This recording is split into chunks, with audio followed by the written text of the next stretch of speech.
I'm hearing. All right. Oh, my camera's off a little bit there. There we go. Move me more into focus here. Greetings and salutations, everyone. Live from the Witchie's room here on the dark side of the moon. This is Oblivion Unchained, Season 4, Finale, Part 2. Heroes, Gods, and Monsters. This is it. We're last episode, end of the campaign. We are going to go ahead and do our intros here. And while we do our intros, I have a surprise for my players. So while you guys do your intros, if you would like to, while I zoom out a little bit, you may have to zoom out to see it. Once you get pulled over. All right. It is dark. Oh, Mine still hasn't loaded yet. So. oh, that is so cool. And that's pretty cool, I have to say. Yeah. Thank you. um, I mean, she's lovely, but she has that. I specifically made sure she had the mom stare because she looked pretty sweet and innocent in the first couple rough drafts, and I was like, no, that's not her. So yes, this is. I had art commissioned for you guys. Cool. You will all get a copy of this, and these will be put on the These will be put on the t-shirts that I'll send you guys in a couple of months, probably for Christmas. Oh, nice. Wait, why Josiah look like me? You have a beard and Because that's what you wanted. That's the picture you've been using with the beard. That's it. That's with all of your equipment. Krankus has the big tail, the ginormous hammer, the wings. I included Danny and Klaxon. Yeah. So if we want to get our introductions here, Manam. Hey yo, this is Manam. This is Muhammad Salama. I play Josiah the Gaul, the king, and the hero. Well, of course he's a hero. I mean, look at this handsome boy. Oh, handsome man. Oh, just so you know, if you look down at his feet, right where it says the Gaul, he's not wearing shoes. You still don't have any shoes on. You haven't had shoes on for about 6 months. Someone took my climbing shoes. Was it Leon? I don't remember. No, he stepped in some acid and never got him back. Ah, He stepped in some gooey acid and they got stuck and he never bought new shoes. Not ever. Leon's never worn shoes. You don't need them. No. Cracker doesn't have shoes. He has hose. Yeah. Robert? Right. well, Ember has boots with heels. Hello, I'm Robert. I play Leon, the lean and fighter. Since everybody else is giving themselves titles, I am now Admiral Leon. Oh, I put captain, so... Well, I just gave myself the promotion. Oh. I'm Frock Admiral. Well, you need another ship, to be fair. Well, there's 2 ships. They're kind of connected together, but it Oh, works. okay. I was gonna suggest Commodore, but Admiral is good too. On paper, I'm still captain, but I've been Frocked Admiral. Yes. Sai? I am Sai. I'm playing Ember, and yeah, part 2, gonna be fun. You, yes. Oh, by the way, that picture, does that mean I get that sword back? No, that's the silver sword that I gave you. Oh, it is okay. Okay, Yeah. that's not the 7d6 necrotic one. No, because it would be, well, if it was that one, it would either be you or the sword in the picture. Not both. There's not enough room for both of you in the sword. I can fix And it. to be fair, it would be black. It Yeah. would be a black sword. Yeah. It would just be a dark screen and just see a couple little fingers at the bottom. I can't stop smiling. Look to this shield, the sword. It's so freaking awesome. That's the equipment you have. That's all the equipment that you guys have. That's all the stuff that's on your characters. Everything is where it's supposed to be. Notice you're still wearing the necklace too, by the way. Yeah. No. To be fair, they one thing, which is the crown. Ember doesn't No, need a crown. well, no, Ember wouldn't. Yeah, the problem with the crown is it got in the way of the horns. You could see the horns, or you could see the crown, one of the two. And I opted for her. That's cool. Her horns instead. Tom. Hi, I'm Tom, and I play Lord High Emperor Krankus, Knight Slayer, who rules his kingdom of one with an iron fist. No, yes, he does. So there's those. We will bring you guys to the map here, which is where everybody belongs in and of themselves. The name of the episode: Heroes, Gods, and Monsters. Yep. Leon's the hero, Ember's the god, Krankus is the monster. You forgot Jorah. He's just hiding somewhere, I guess. Well, Jorah's not there right now, so he doesn't get included. That's correct. I forgot. Why did you even log in? He's a ghost puddle. So I'll go take a lift and over to bad guy. Get order some food. All right. My name's Rick. I'm the Loophole King. I'm your DM today and every day. When we last left our intrepid adventurers, where to start? Massive battle. The end of days. Chasuducal the Preserver, the Tarask, the Evil Mage, and Lord Typhon. The Mage is dead. The Taraskwe is dead by Leon and Krankus' hand. But mostly Leon. Lord Typhon is currently encased I'll let you have that one. in a mystical binding spell at the moment, thanks to the final efforts of the Fae Queen and her consort. The armies are devastated, having taken massive casualties when one of the chains off of Tharzadun snapped and caused a ripple effect across the plains. Ember's not looking very good. She's hurt. Leon and Krankus are standing probably a quarter mile away from the dragon himself. Ember is standing next to Captain Grimes, staring at Lord Typhon. The ship is, plummeting to the ground as we speak.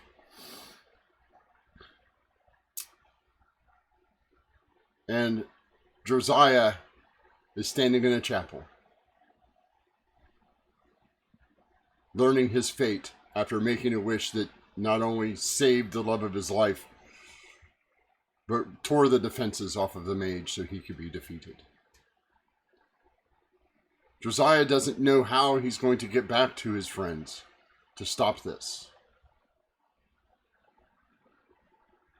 Josiah, you are standing there, and as you contemplate your new role as the right hand of Thondra,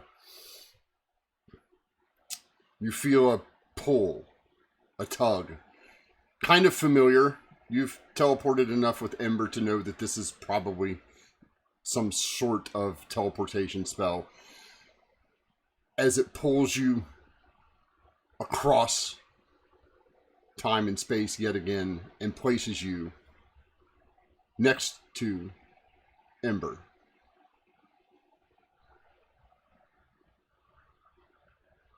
as you look around, you see your friends, Leon and Krankus, doing what they do best, charging towards this ginormous beast of a dragon who stands nearly a quarter mile long,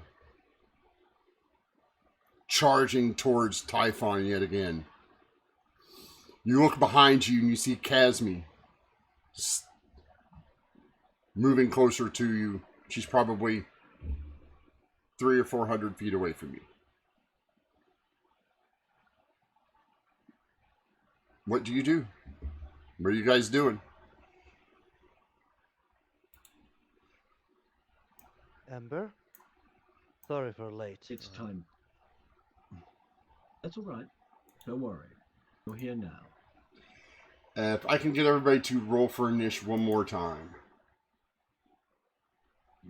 No problem.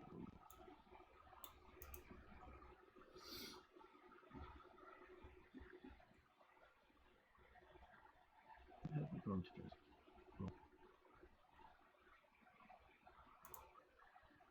I'm just gonna go first. All right, Leon's just going to go first. Once per day, you may choose to move to the top of the initiative order, Let me. as long as you're not surprised. Cheater. When you use this ability, you may also dash as a bonus action to get there first. So I am racing Krankus to the dragon at the moment. All right, so I'll just click on Leon, and then we will update Leon to go on a 35. Why I feel I've been cheated. You have been. And you're angry with me all the time. All right. Josiah, would you like to use your ability to let Krankus go first? Could he use that to steal my top spot? Yes, he can actually. Yeah, I'll do it. That's awesome. All right. Frankie sticks out his tongue as he passes Leon. I will shout like there a smile. There a moment of like focus, then a smile, and I will shout, Krankus! More! Sai, you're a little wonky on the voice again. Sorry, Leon. Not sorry. It's like one of those dreams you're trying to run, but you can't go as fast as you thought you well, Leon, your mount is still hovering beside you. That's right. I take that moment to realize I could get on the mountain and go faster. Yes. I can rage and move half my speed. I'm trying to run, the mount's just kind of like lazily flying next to me. I'm like, oh, okay. I'll get on that. I can teleport. All right. So we're going after the dragon. So here we go. So you guys are going after the dragon. All right. Good. So Krankus, you charge towards the dragon. There is quite a bit of space to cover. Yep. Right? Give me 1 second. Yep. Fix something.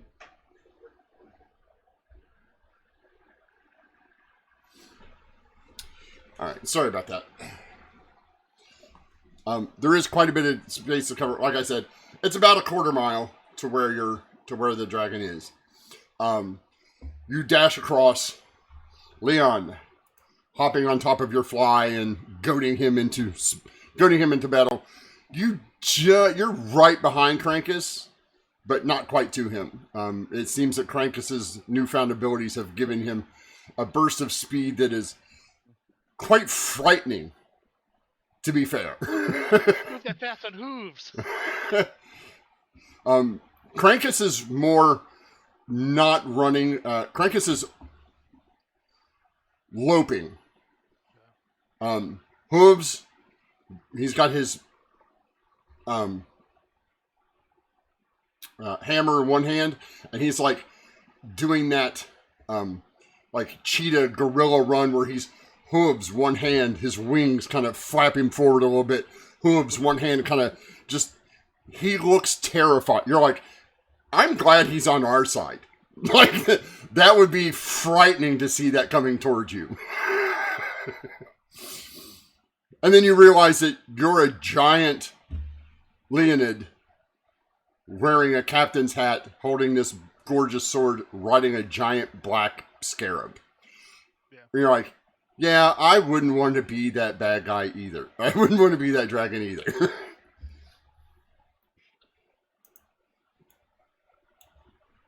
Josiah.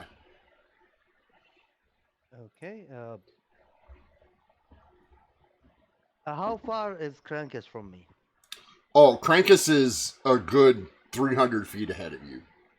Yeah, it's that. Like, okay. they were not close to you to begin with. But once him and Leon took off, you're like, well, without some sort of teleportation or something, you're not going to catch those two. It's just not going to happen. Yeah. Look, we need to move faster. Do you have any way to catch on them? You do see Of course. you do see Lord Typhon is encased in this swirling mist. It looks like small fey creatures have surrounded him in this golden blue sphere. And he seems to be contained, but not put back in the box, as it were. And you have... I was going to say he's the secondary threat at the moment because he's contained. So, well, Josiah, you know that this is not going to hold him for long. That the window for opportunity of putting him back in the box is fading quickly. Do I still have my box? No. That is gone. That was a break glass in case of emergency, and you broke the glass, so it's gone. I'm not together that. I think, and I believe, and I feel I'm right that I did the right thing. So yeah. Well, no, I agree. Yeah, I'll look. I don't know what to do with Typhon because I don't know a way to contain him. To make something. You're about, like I said, you're a couple hundred feet away from Casimir, and you're probably 50 or 60 feet away from Ember and Grimes. Yeah, then just all I can do is follow these to Knucklehead, the big all right people. So you sprint. Before that, I will take out the collar. I'll say, Biffball, you're gonna join this time, and summon Biffball. You summon. You summon Puffball. Yeah. Who appears next to you, and does not look like the poor Puffball that you remember. Let's put her out here. This Puffball is quite large. So large, in fact, that you could probably ride her as she appears next to you, and she is a dire panther. Nice. Covered in sleek, almost light-absorbing black fur now. Like, if you look at her, you're like, kind of like there's shadows kind of emanating from her. I mean, she was already kind of shadowy, but it looks like she is now almost completely comprised of shadow stuff. Nice. Oh. Should we do some? Sai. Yeah. Banish. Yeah. Do I roll initiative for Puffball? No. Initiative? Puffball goes on your initiative. You can get on Puffball, and she's kind of standing there just looking at you.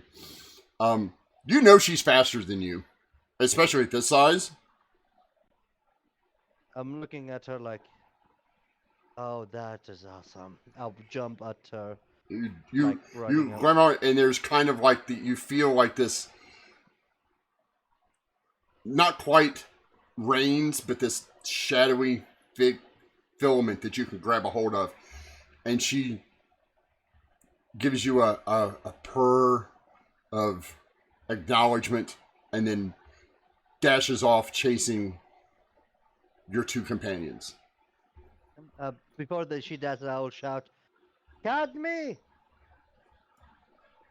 I'll be waiting for you," and run. Typhon does his thing as he tries to battle his way out of this thing.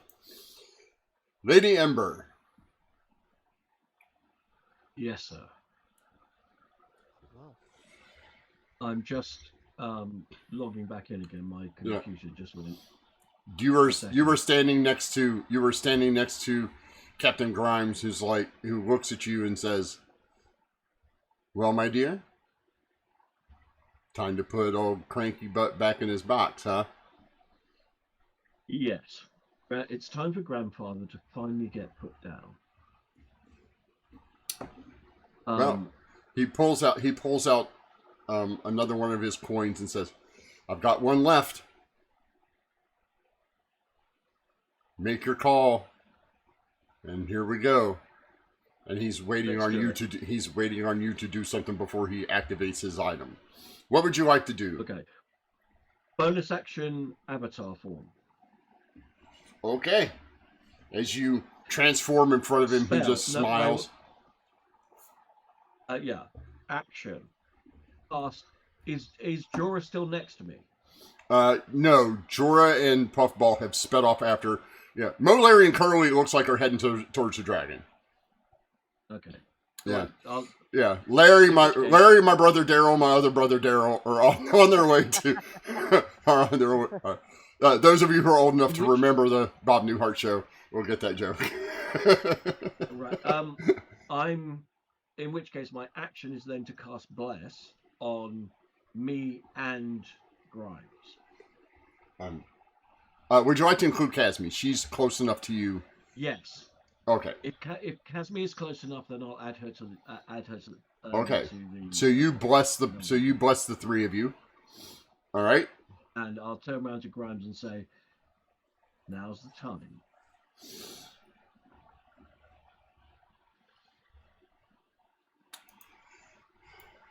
You see Chasadukal charge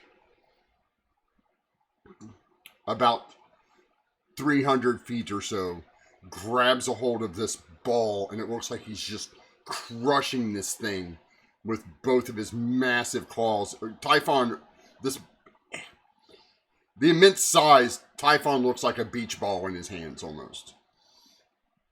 Wow. And he is just, looks like he's trying to crush this thing under him.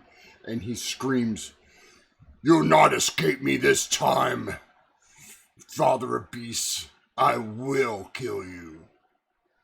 And he takes his action trying to utterly and totally obliterate the the source of his hatred. Once again.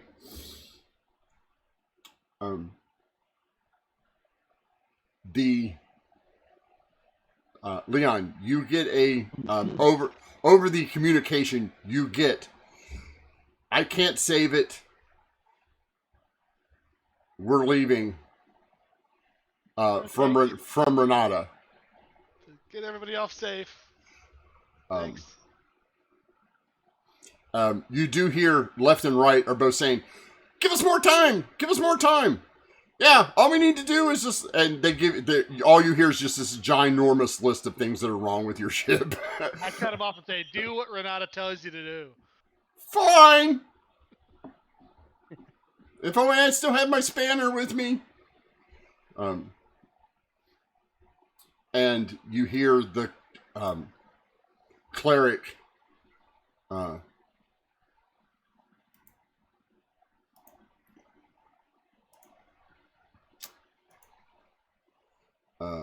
where is she?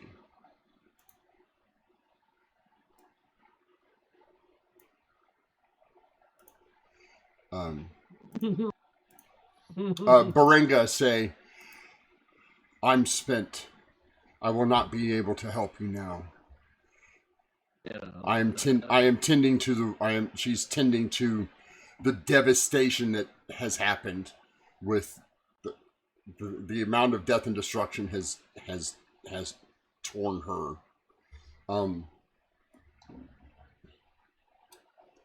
But she says, No, I have. thank you for your help. She goes, I will have one more. I have one more thing that I can try, but it will take some time. The Okay. We'll princess, try and buy you the time. princess is standing next to you, as well, Ember, and she says, "That bastard will She can pay get for less what." too then. Yeah, that bastard will pay for what he did to my mother. And you see her with a flourish of a spell. You recognize it as haste. As she hastes herself and then proceeds to try to outrun the three boys towards Typhon himself.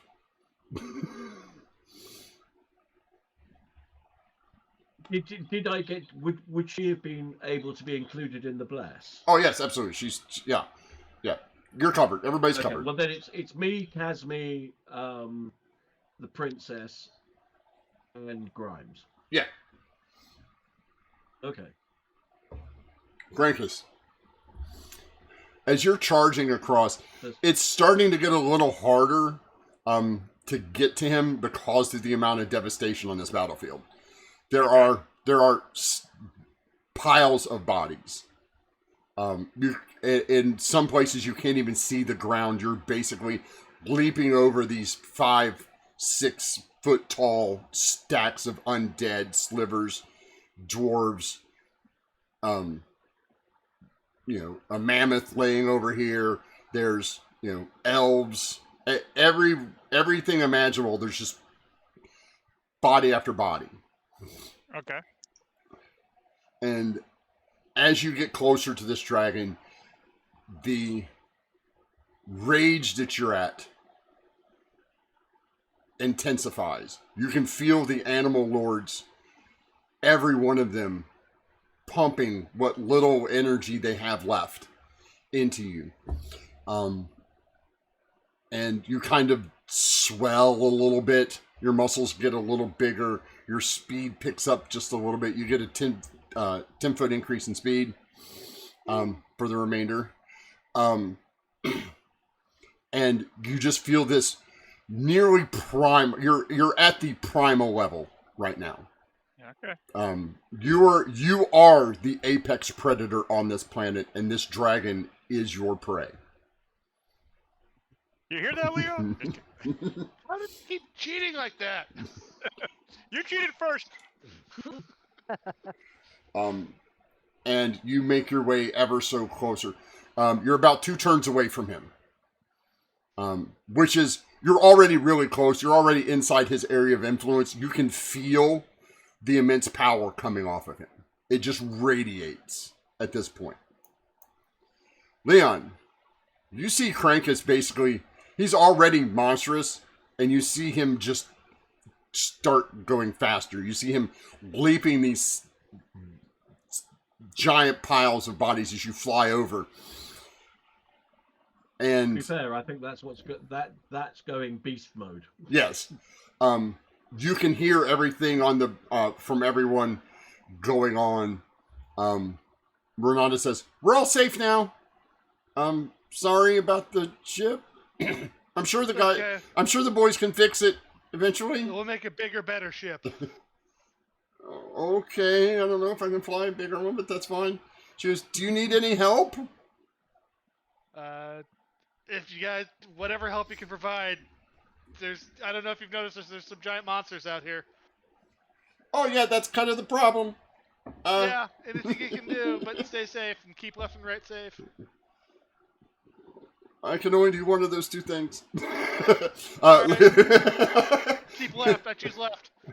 Well, no, she can help you, or she can keep the boys safe. Those are 2 okay, those are 2 diametrically opposed things. If she leaves those 2 knuckleheads alone, the chances of one or both of them exploding in something is probably very high. Over over the course of our adventures, how strong has Renata gotten? Would she be a valuable asset here, or would she be a liability? She would definitely be a valuable asset with you. She is a high level mage at this point. Like she is, to give in a matter of levels, she's probably about 16 or so. Like yeah, I would tell Renata, cast sleep on the two knuckleheads and get your ass over here. Oh, so it's that kind of fight. Okay.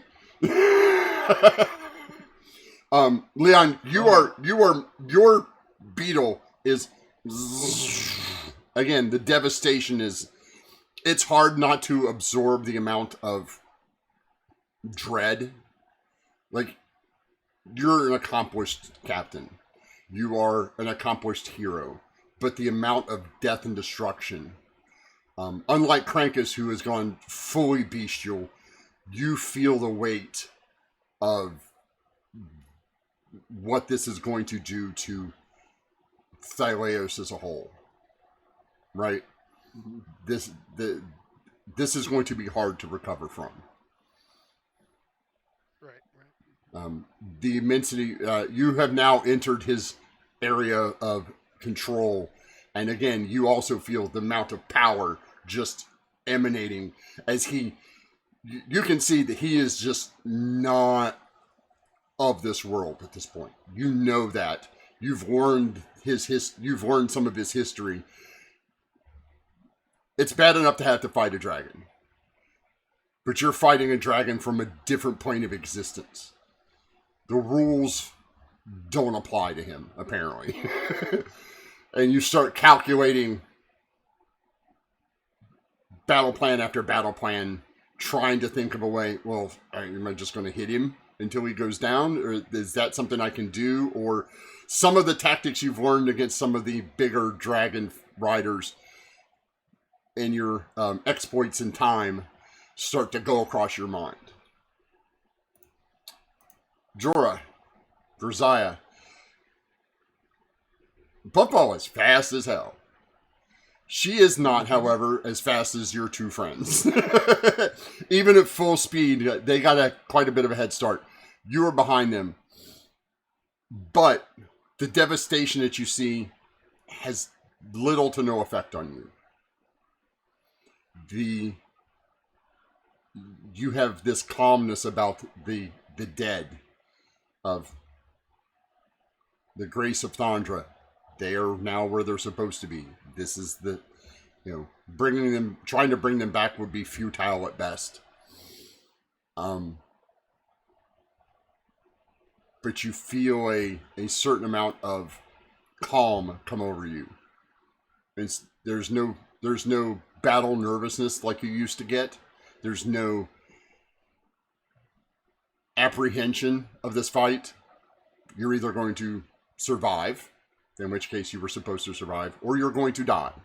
Either way, there's this calm knowing that whatever happens, you will be with Thondra in the end.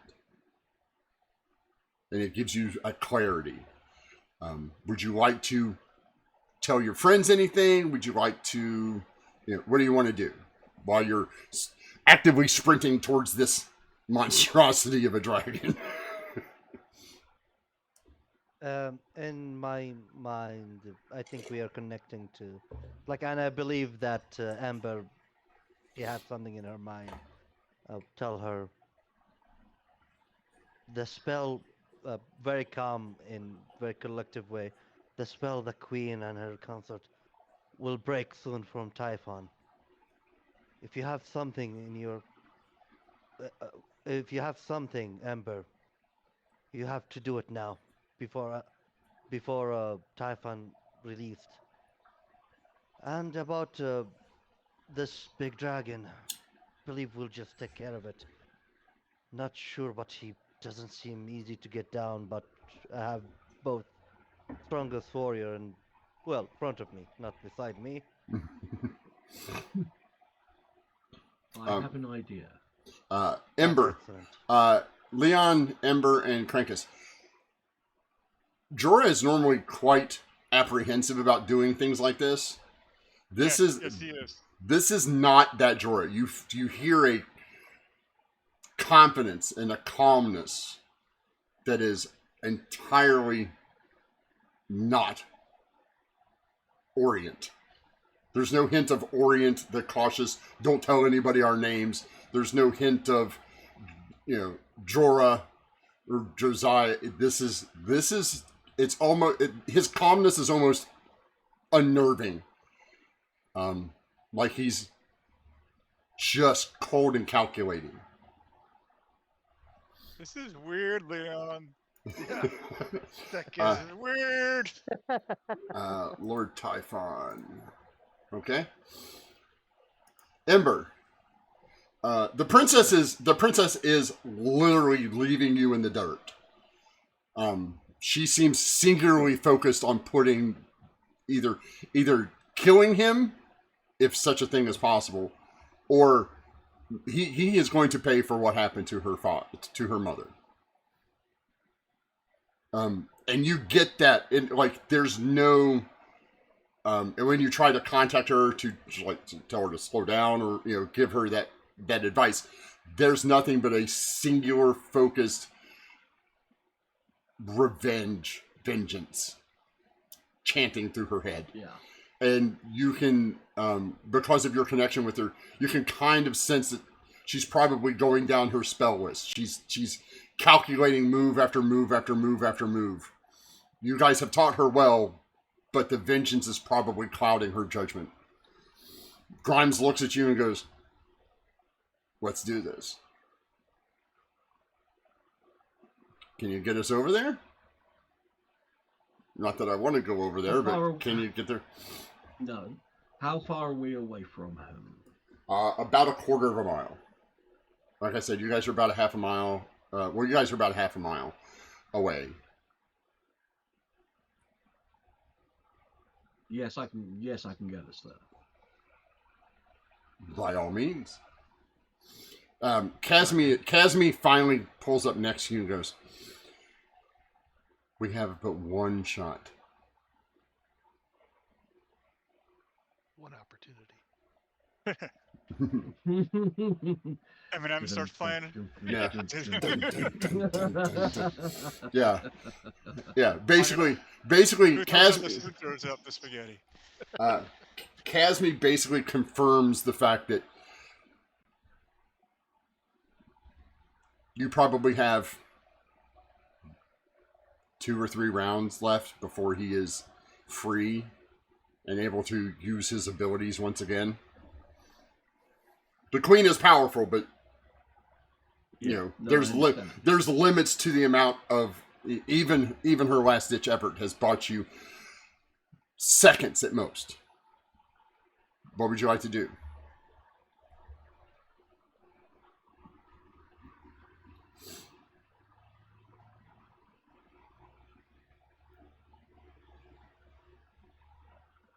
I think it may be time to wheel out the really big guns. Teleport. All right. I'm going to grab Grimes. Is Casmi near me? Yeah, she's standing right now. gone? She has literally stepped aside you, and the 3 of you are standing there. I'm going to grab Grabs with one hand. I'm going to grab her with another. The princess is already gone, and I'm going to cast teleport. Right. How close are you getting to him? We are. Sorry, 100 feet. 100 feet away from him. Awesome. So, yeah, I'll put you over here, or we can discern where you're at. The boys are Mo, Larry, and Curly are cheating. Yep. They just teleport during a foot race.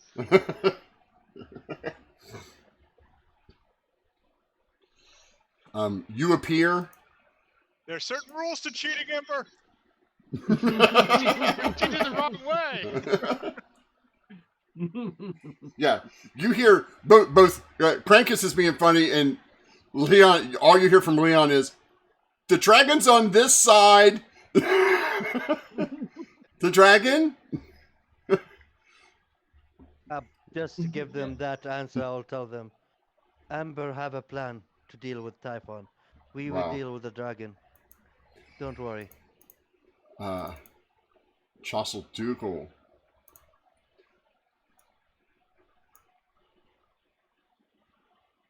Just remind him he's a puffed up piece of luggage, will you, before you whack him? We're gonna make so many boots out of him.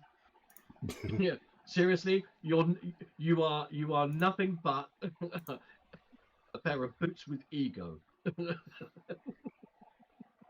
Out gonna of call character. you my new fall line. Wait. Out of character, I don't have boots. Can I make a boot from him? Yeah, dragon scale boots. Dragon scale Very boots. good. Typhon strikes the ground as he kind of leaps up, and his hind legs. He can't fly anymore, but his hind legs strike the ground, and you see the impact ripple through the earth. And it seems that Typhon kind of stumbles back a little bit. At the beginning.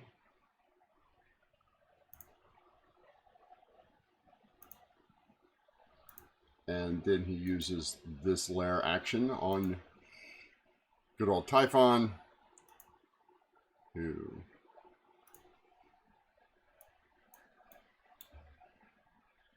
you see him as he does that. He roars, "Kneel before your master, Lord Typhon. I am Chossel Ducal. This is my realm." And you see, for a split second, Typhon cowers as he presses this globe like he's trying to basically cram this Typhon down into the earth itself. And there's this huge divot now where he's stomped the ground and forcing Typhon down. Krankis, you are now within range of you were just in 120 feet of your target. You can start throwing this massive hammer. Krakus stops, gives up, and goes home. Just It's like, you guys got this. I'm fine. We're good. I'm tired. I need a Clock, nap. time to clock out. Yeah. Just as Krakus goes back to throw, he hears a whistle. Nope, that's it. See you guys later. Clock go. You know he's throwing it. Reckless and all that good stuff. Oh yes. Let me give me 1 Hold second on, here. lads. All right, go ahead. Get you stuck in there, son. Oh, come on, roll. I want to roll. Hitting it, but I can't get it to roll right now. Oh, I got a target. That's why he wants me to. Yes, let's have a target. All right, there's a couple. Yeah. It hits. Where are we at here?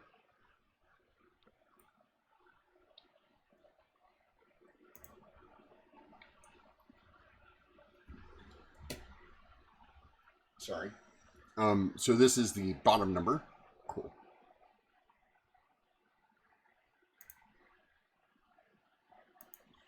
Two strikes. It strikes against him. It doesn't seem to have a lot of oomph behind it. Right. Again, at this distance and his sheer size, again, he's not hard to hit. He's the size of a freaking. Right. He's the size of the Chrysler Building. Right. But it does seem that your strikes against this massive creature is having little effect. Gotcha. But it's doing something, Armor class though, is right? not just Yeah, it is. armor Yeah. class is not just not being hit. Yeah. It's the amount of armor. Yeah. Yeah. This thing is going to require some concerted effort to get Right. to do so. Leon, you are now next to Krankis at 120 feet away. Would you like to? Yeah. This is you. Can't throw my adamantine rock that far. No, not yet. Continue. Want me to throw it for you, buddy? I could off of a cliff, but no, I'm rushing forward. All right. The fly, I believe, has a fly speed of 60. Yeah. So you move. You were going to reach him next round. You will be right next to him next round. Josiah. Your friends have. Leon is still going. You see Krankus pull up and just chuck this thing. Pang, pang. Even at this distance, you can't even hear anything except the dragon stomping on the ground and roaring. How far is You're 200. You are 240 feet away. from Krankus? No, from the dragon. You're 120 feet away from Krankus. You're 100. You are literally one round behind them. Okay, good. Actually, good. It is 120. As as thinking, I need to get Krankus closer, and there are hidden mind. Only Leon will feel that George just want to prank Leon, but don't know if you noticed that. He would wave his hand and expand, and he will shout for one, Krankus, I will get you closer, and warp a water whirlpool around Krankus and send him 120 front closer to. All right, Shall- link it for me. It will Even be a cheating. third level of vortex warp. Please. Fort. You just Uh, you just yeet somebody 120 feet. It's for some reason it's not clicking. Vortex warp. You magically twist space around another creature Yeah. you can see within range. Yeah. And Krankus is I- automatically choice you can see within range. The range is what 120 feet. Yes, because I. Well, I that means that you can put him somewhere. You can't move him forward 120 feet. The range is somewhere in that 120 feet away from you. So think of it as a giant circle that extends 120, a sphere that extends 120 feet away from you. You can place him anywhere inside that, but you can't move him forward out of that range, unfortunately. Liquid. It doesn't specify Yeah. because it's open. That you can see within range. Yeah. So the range is a bubble around you, and you can move him to anywhere in that bubble. Yeah. Oh, Yeah. and you said I'm 120. Even with, can I before I cast it, I run that speed? Well, no, to get your closer? 120, your speed puts you right there. That's what I'm saying. Ah, Like okay. you Ah, in your puffball got you within 120 feet of them. You're around behind them. So Oh, to do that, you would have to be where Krankus is right now. sadly, wait. Let me check. You could dismount and run yourself.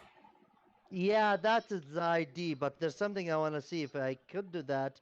If I could do that, this is great, but yeah, I cannot do that. So yeah, I will dismount it and tell to Puffball, follow me, and bonus action, Dash. run, dash 40 feet, 80 feet, Yep. and do that. Send him 100 feet. Well, he will. front Yeah. of me. So he will go an extra 80 feet forward. So Krankus does not have to spend his full round getting to the monster. Yeah. All right. Typhon struggles under this. Does he make his? He makes his saving throw. Lady Ember, the three of you are standing there. We're 100 feet away. You're 100 feet away. Okay. What's I'm the to- big plan? Well, my big plan. Get him! is the pol- Get him, Ray. That was your big plan. No, that wasn't my. My big plan is to use whiff. Wish. Oh, okay. That's a thing that you can do. Yeah. So. I would assume that Sai, the player, has been crafting this and writing it down for probably a couple of weeks at least to get the wording properly. Or are we just winging it Let's here? just say- No. Let's just say I have put a little thought into it. Can you link the spell for me real quick, please? So everybody watching can see the mind-numbing amount of text that this spell has.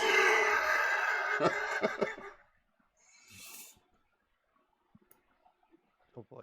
Yeah, just so everybody knows, that's a lot. All right.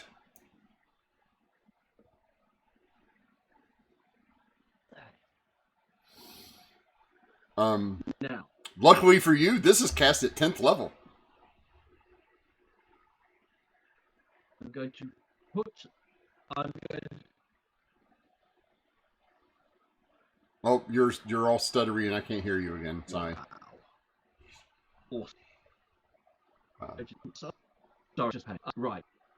I type into the chat in the game exactly what I want to try and achieve. Okay, I'll roll for the damage So that you everybody take. can see it. Well,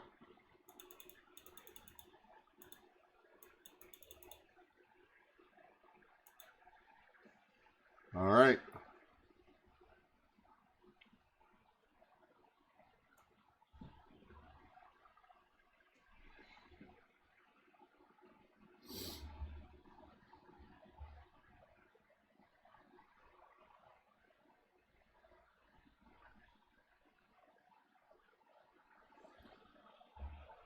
Well, let's do this. Your strength is now 3 for the next 7 days.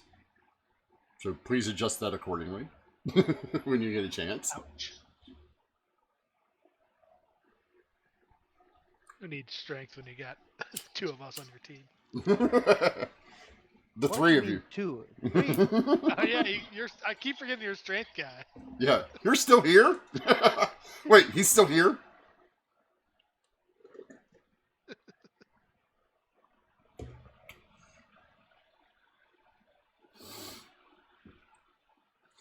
Okay.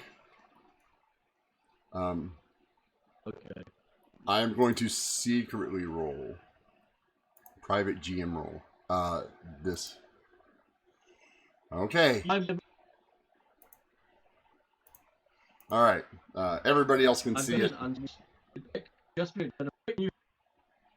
you hear me, Rick? No, I can't quite. You're still. Maybe turn your video off. Sorry, can you hear me now? Yes, now we can hear you. That's better. Okay. I'm going to bonus action unsettling words him as well. He is unaffected.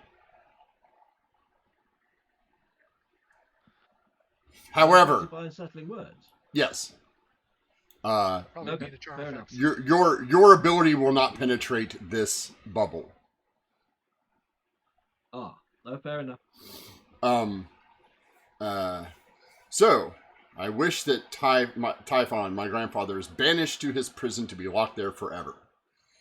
As you were saying this, you see Grimes flip a coin in the air, and it goes head over tails, lands about 30 feet away from you, and this ginormous black portal opens. You see this. You feel the heat. You're so close that you feel the heat from the abyss itself pouring out of this.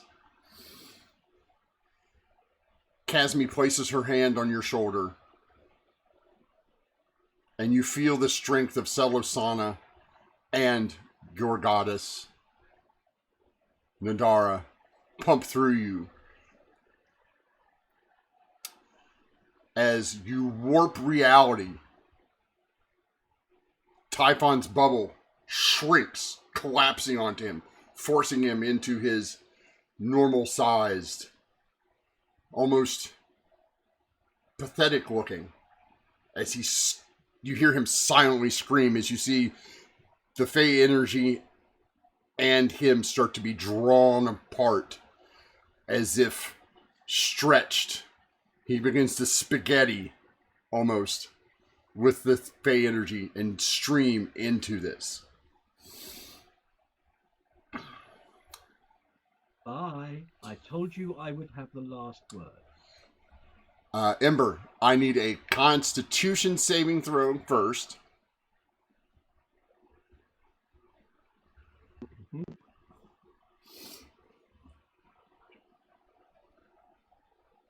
You have advantage.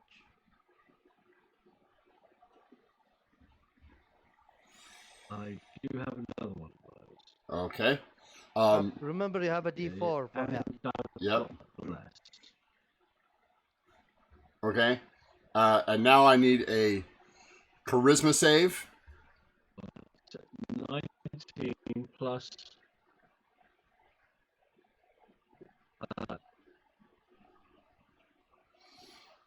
Yeah. So it's 22 in total. Yeah, you're still a little wonky on the voice again. I don't know why the... Yep. Okay. And last but not least, a wisdom save. Found rise. Yeah, and last but not least, a wisdom save. Yeah, I got that. Charisma's only 4. +4, yeah. I had Yeah, but I she, got- but she can't roll under a 10. Yeah. Okay. She can't roll on it. Yeah. Anything that's not a 10 becomes a 10. So. in exchange for something else. Okay. Yeah. All right.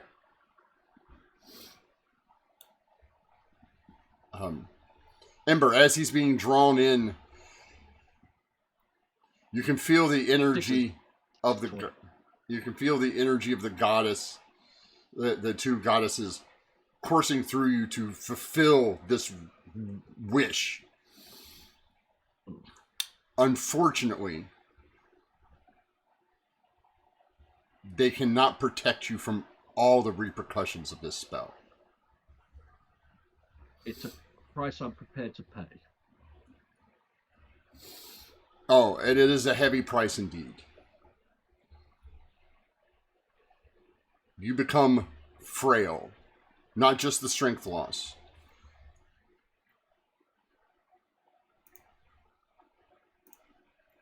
You lose 2 points permanently off of every stat. As you collapse, because your strength is now a 3 from casting the spell, as you collapse onto the ground, physically unable to hold up your own body weight, Grimes reaches over and kind of cradles you and goes, "It'll be okay. I've got you."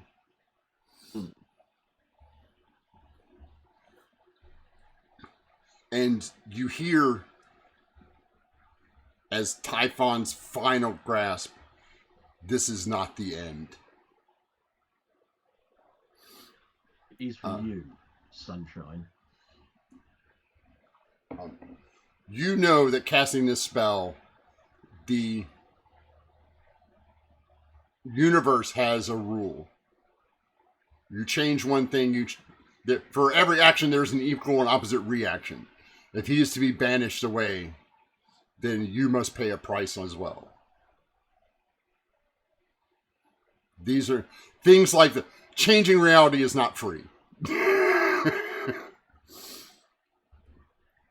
Chasseldukel screams, That's fine. turns his attention to the group, and says, "Interlopers, I have had enough of your meddling. You will not take my realm from me."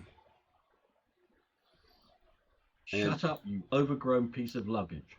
And he turns to the closest person that he sees, which is Krankus. Thanks to Jorah.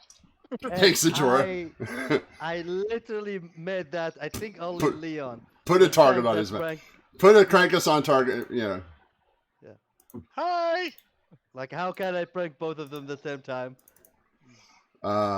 As You he won the race, but at what cost? unleashes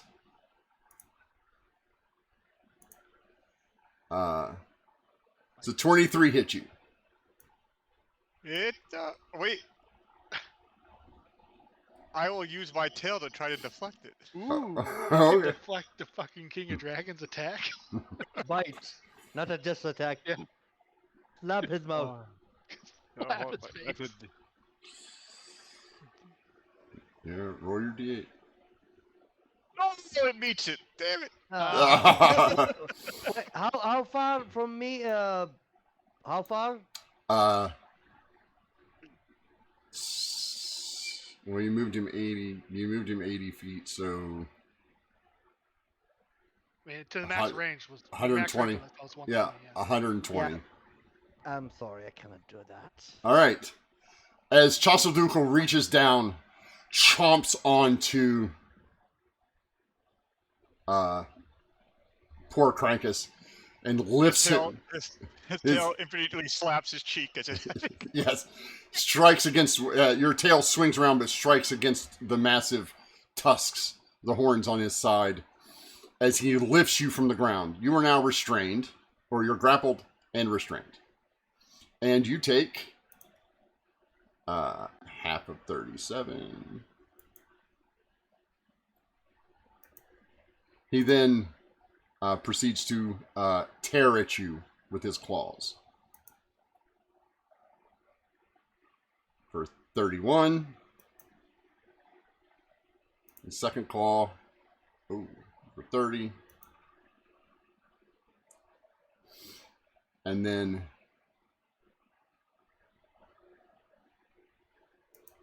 can't bring his tail to bear on you at the moment. I got him, Leon! Did a great impression of a chew toy. Yeah. Do you know how rancid my meat is? He'll die sooner or later. Yeah, it's like biting into rotten food. And then he uses his and then he will attack you another time for oh sorry, lens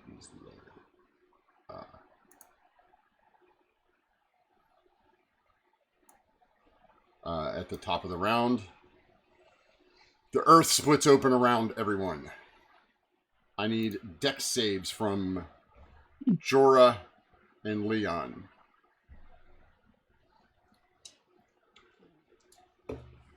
See, I'm safe up here. I rolled really bad. 4 times as good as Jorah. Yes. God. Wait, do I roll also for puffball? Yes, please. Okay. No, my fly probably auto fails. Yeah. He's got a +1. Oh, roll max for those. Okay. So, and I need a concentration check from Jorah. You're concentrating on spell, aren't you? No. No? Okay. Yep.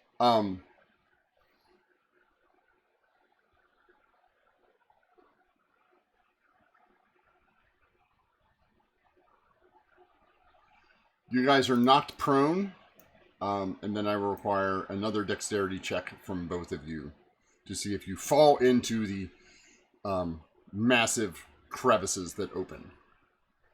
Check, not save. Oh no, I'm sorry. Yeah, it's a save. Yeah. If 17 doesn't do it, I'll do Indomitable. A 17 will not do it. Oh wait, you're flying. Never mind. You can't fall. Okay. Well, Never mind. I Yeah. made the check for my fly as well. Yeah, yeah. Well, Okay, the fly doesn't have to. I'm sorry. You do not fall prone. You do not fall. I forgot. You're flying. You do not fall prone or anything.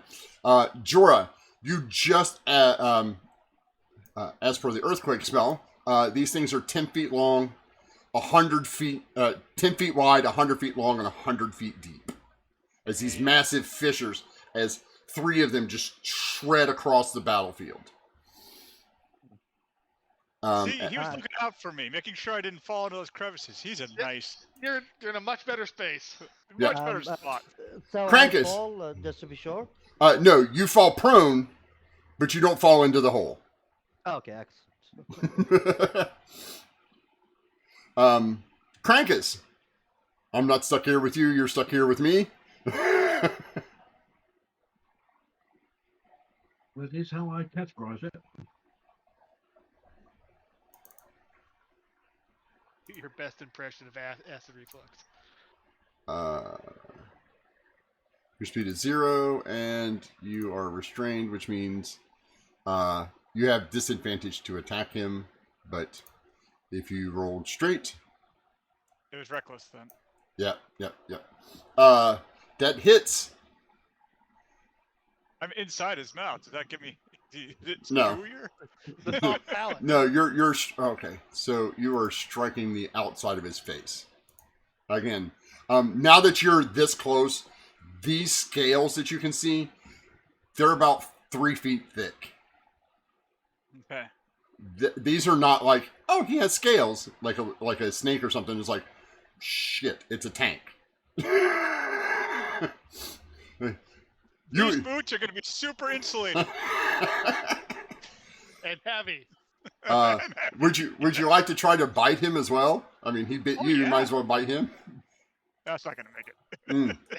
No, that is not going to happen. Gently give him Nope. a kiss. Oh wait, is he considered extraplanar? Yes, he is. Oh, Yeah, we established that earlier. He's not of this plane. Yep, he is definitely extraplanar. no. An extra 8 radiant damage. That'll get him. That's how do I want to do this? Okay, this is what happens. Oh wait. Action surge. Going again. Okay, Get in there, son. that misses. All right. That will hit. And here comes the smite again. Mighty bad. There you go. It seems the radiant damage seems to be doing quite a bit of work here. That's what I thought. Leon. Extra bite. Yeah, that's it. I don't Yeah, get you extra can. bite attack. No, yeah, you do. You Okay. get all of your normal attacks that you would get. That's Misses not again. gonna- Yeah. And that's something I can use one of my what was it? Did we figure out what his armor class was before or no? No, not yet. It's It's Round high. about the 23, 24, 25 mark. Yes. yeah. I think it's too much for my superiority die. That's what I was Yeah. thinking. Um. If it's yeah, so that's it. Leon, you are now flying. Would you like to fly up to where Krankus is, or Oh, based on my previous tactical assessment, where can I hit him the hardest? probably Angus is fine. probably where his wing was ripped off by the Tarasque? That's where I'm going. All right. You're there. Aim for a wounded bit. Yes. Yep. There's a huge nub, bloody stump where his left wing is missing, Aim for the laying squishy on the ground. Aiming for the squishy parts. All right, 3 attacks. Good luck, sir. Breaker. Get in. Oh, target. I'm in. Yeah, it's telling me I was out of range. Line breaker. Line breaker. It has run. Oh. It's trying to get me to use charges, so I'm gonna Yeah. put 3 charges on Well, it. Put 30 in there. I don't care. 30 of 3. No, Real Give it good. a 3 charges. Yeah, it'll only recharge Okay. up. I got a Okay. bit of cone down. 20 Wait. misses. Damn it. All right, what's my attack bonus? I'm just gonna roll these plus 16. Plus 16. It's so stupid. 30 will hit. All right, and then Excellent stuff. I gotta you roll for say? damage now. Yep. Damn it! That's the crit that doesn't count because I was just rolling damage. Oh no, the crit. I'll keep it. I'm not Okay. worried about it. I'll use your damage from the first one. Okay, 20 damage on the first one, crit on the second. And then Masterful Strike on the last attack. More. He seemed like he owes you money, son. That misses. Let me So fix I roll. this. I think I roll D. Is it D8s now that I? Sorry, I forget Yeah. all my abilities. Roll D8s. I have 68s. I roll those till I hit. Yes. So here's one. That'll hit. So then 5 D8s for damage. So 16 more. Nice. And then bonus action. You know what? Give me 1 second. Yeah. I Alright. was trying to fix my breaker real quick. Let me see here. So, okay. All right. You have mind breaker on twice. I did what? It's the templates. Okay. Give me 1 sec. Give me 1 sec. I'm gonna try to fix mind breaker here real quick. That's all right. Oh, he doesn't cast psionic spells, by the way, does he? No, he does not. Damn. Not here through an astral projection, is he? No. Because then I could cut his silvery cord. No, he is not an astral projection. Sorry. Yeah, I can't figure out a way to do that. You're All going. right, we'll just deal with it. All right. Bonus action, daunting roar. Let's see if I can frighten him. Okay. Probably not, but worth a try. God, I hope this works. Just for the visual. God, I hope this works. Yeah. No. Yeah, he No. auto-passes. Yeah. Yeah. Yeah. Yeah. I think that's all I got. All right. Jura. Mhm. You are 80. You're 100 feet away. Stand up. Clean my clothes. Yeah. Join the party, pal. I'll wait for Puffball to come to ride her. Because Puffball I is don't know- Puffball's laying on the ground too. She can reach you, but she can't do anything else when she gets there. Okay, so I'll start running to the Okay. and So that 40 is- feet. So 40 feet puts you 60 feet away. and roll. I will dash as a bonus action. Sadly, You're 20 feet away. Yeah, sadly I cannot stop his toes. Send my hand. Let's see if that work. And this is a spell I never used it. You see Okay. a watery spear emanating from his hand, grab it and throw it. Nice. And cast. I'm sure the watery spear is going to do a lot to the big bad dragon. Yeah. I don't know why it is not rolling, so I'm gonna roll manually. 1d20. He's gonna have a really bad hair day. Which spell are you using? Arcane Spear. 1d20. Arcane Spear. Plus 7 plus 6. There we go. You had to target him. You didn't target him. I did not. Oh, you're right, actually. I don't think 21 will hit, right? No, 21 does not hit. Yeah, then it's blessed. That, sadly, my turn.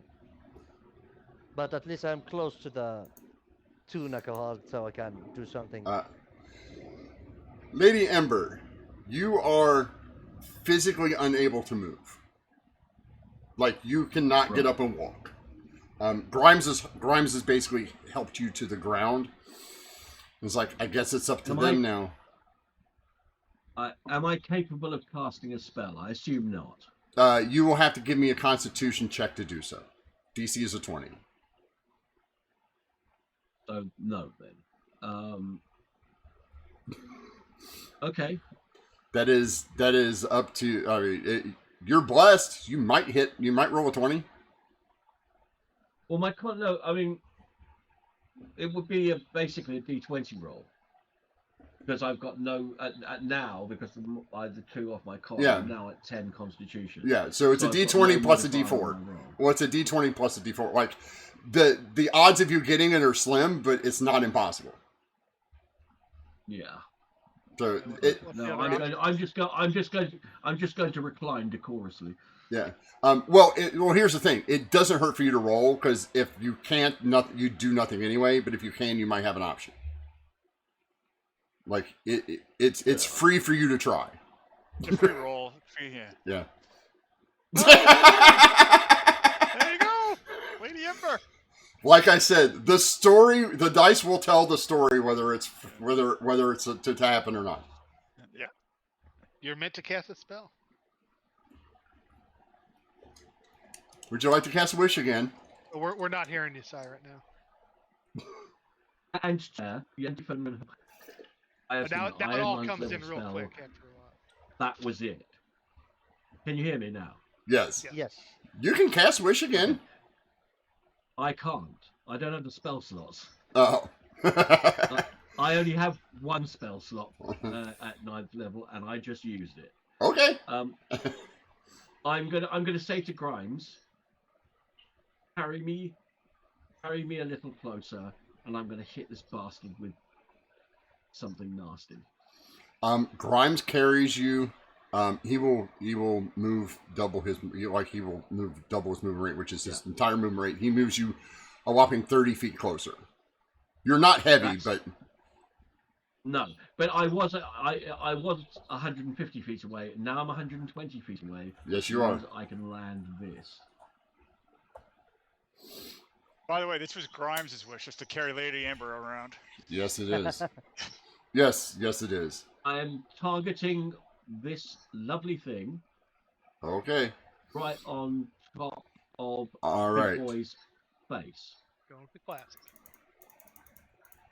Well, maybe not the face, because that's where Krampus is. Yeah, well, no, yeah. Basically, I'm targeting it in an area where none of my people are, because he's big Yeah, enough. That I yeah, can he's big enough to. Yeah, it's fine. hit him with I'm a inside 20 his foot mouth, but I spear. succeeded anyway, according to this. Yeah, yeah. Yeah, you get his face. Krampus is, immune because you like Krampus. Krampus is preoccupied anyway. He succeeds. I'm good at settling words on the big bastard. He rolled a 30. Yeah. I don't care. He can still fail roll if he rolls a 12. Oh, sorry. Let me.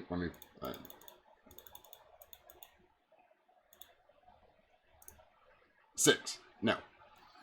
And Miss Ember, you take. Oh. That's 7th level, which is automatically upcast to 8th, which does 39 points of damage to you. Coming off my 10 HP anyway. Necrotic. Yeah, it's coming off 10 HP anyway, so I don't care. But no, this comes off your regular hit points. It cannot be absorbed by anything. It's part of the repercussions for wish. Anytime you cast a spell, you take 1d10 necrotic for each level of the spell. It can't be prevented in any way.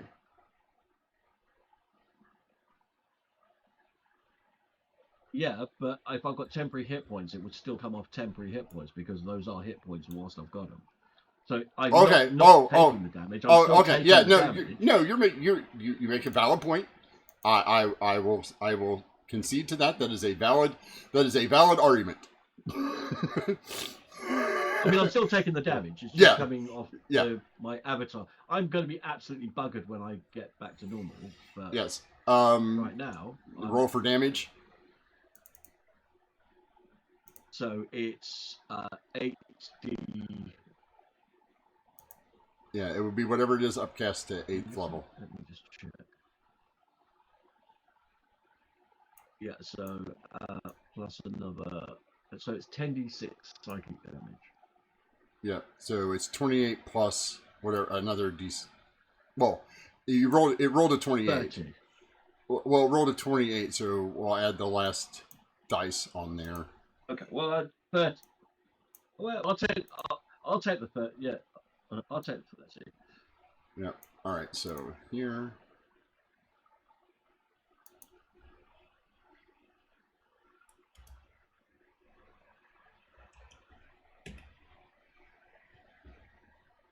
All right. His turn. Crankus. Yes. Well, after Ember's turn, he will do. He will take another claw attack at Crankus for 21. Take half of that, and then he will. Oh, well, I'm sorry. He can't bite you because you're stuck. But he can. I'm stuck between his teeth. Yeah. They're like bristle, yeah. 37 for 10. That was a shitty roll for him in damage. Another claw attack, which is a 27. And then his last claw attack, which is...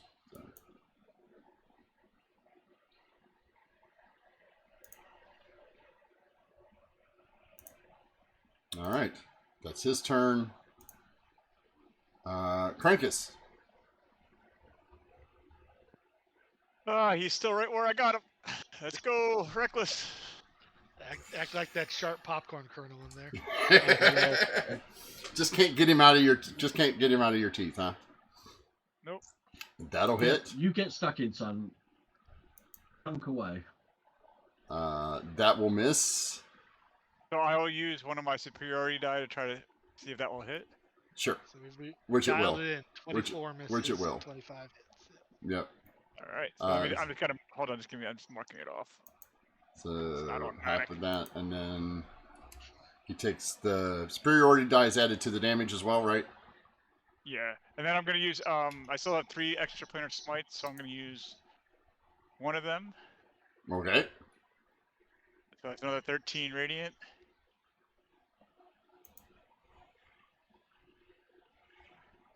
Bite just misses. Can I use more than one superiority die? Yes, you can. You just can't stack them on the same attack. Gotcha. Right. Just wanted to make sure. That's that because. You bit him back. And then this.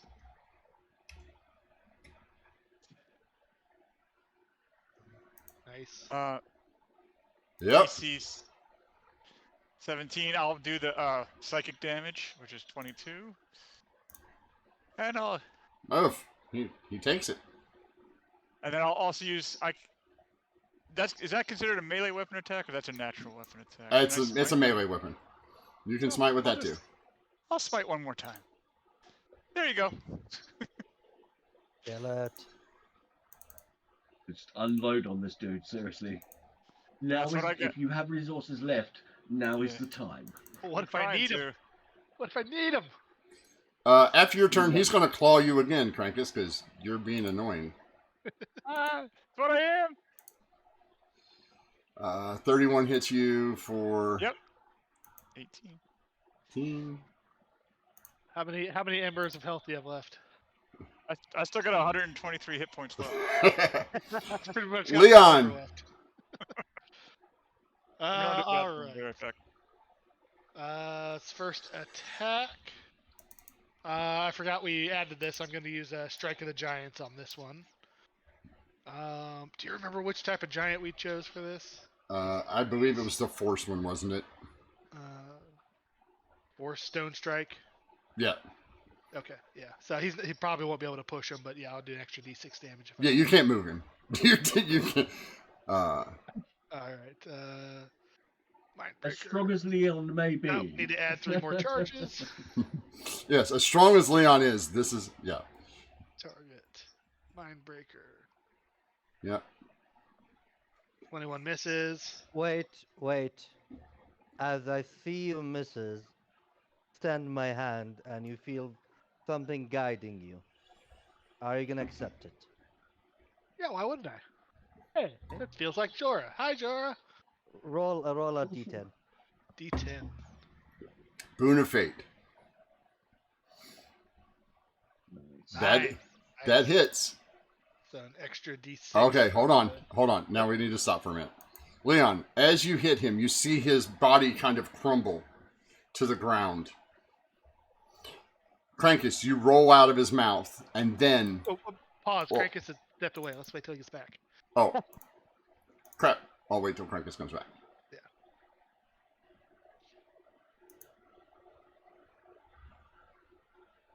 So Oh. what'd you hit me with, Jorah? Boon of something? Boon of fate? Boon of Fate as I imagine it's more of like I know it's from Robin, but I feel that at this moment is Jorah ability, Yeah. and you feel like I feel like you see a water line guiding your sword to strike this beast.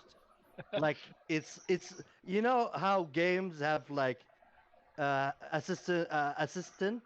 yeah. So Mhm. it's imagine that, but is like watery line assisting your sword to make sure to strike this Yeah, beast. Basically, think of it as aim assistance. Yeah. Yeah. You've ever played Yeah. a FPS game, you know Jorah is using an aimbot. Jorah cast Moisten Blade. Yes. Oh, hey, Mind's Eye. The guys have dropped the giant dragon, the last one standing, to 0. We're waiting for Krankus to reappear so we can tell him what happens. There you are, Tom. Oh, get your headset on. Okay. So, so you see Leon drive the blade into this shoulder. Chasadukal starts to stumble to his feet, releasing you as you fall a considerable amount. You fall about 60 feet, taking half of 32, so 16 points of careening damage, because you were not, like, you were all focused on this, and all of a sudden he kind of just, like, crumbles. And then this happens. As he starts to fall, he doesn't. Okay. Oh, mythic. Alrighty then. What? I was going to let the monsters do all the work for you? Oh, come on. You guys would never forgive me if you guys hit him like 6 times and he went down. You would never forgive me as a giant. I made a cool thing that time with Leon. Good. You did. No, let me absolutely assure you, at this moment in time, I would be very happy if that dragon was dead. I would have no problem with that. Okay. Alright, so let me add I'm that just D6 saying. then. Yeah. And let me do his thunderous roar. Everyone who's there, which is everybody, and a 300-foot cone. I need everybody to give me Constitution saving throws. Oh, first let me put this down here. There we go. Yay. Then I can remove it. Constitution save. Ember fails. Okay, hold on. Okay. Ember I fails. still have a D4 to add on to that. Yeah, hold on. Everybody slow down. I still have Slow a down. D4 to add on. Yeah, okay, so that's everybody that rolled. Ember fails. Leon, you failed. 26 fails. Yeah, I think, hold on, let me double check that. Yeah, 26 fails. Yeah, that's... Ouch. Krankus makes his, so Krankus takes half of half, so Krankus takes a quarter. Leon takes half, or no, Leon takes all. Did that apply to you, Leon? It doesn't. I'm going to use the Charge of Indomitable, so I'm going to re-roll. Okay. I forgot I have 3 of those, so why hold on to them? 28? That makes it. So give yourself back 92 hit points. Oh no, how much? Math! Came off my temp. I was at... So how much did you take off of me? 92. 92. So give myself back half of that or all that? Half of that. Okay, 92 is... Ember takes half. Because she failed her save, but she only takes half damage from anything. I did not see Jorah's roll. I have a con of How many 3, hit so points damage did I take?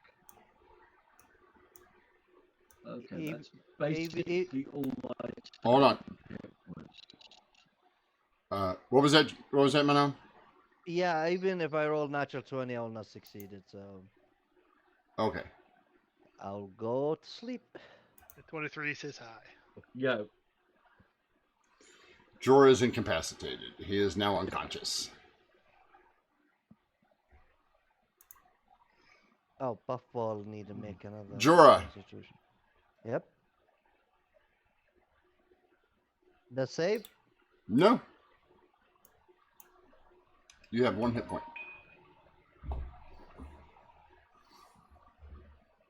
You automatically succeed your death saves. Oh. But you are prone. I'm only 20 feet, so I can't reach him so easily. Like, I'll Uh, standing up.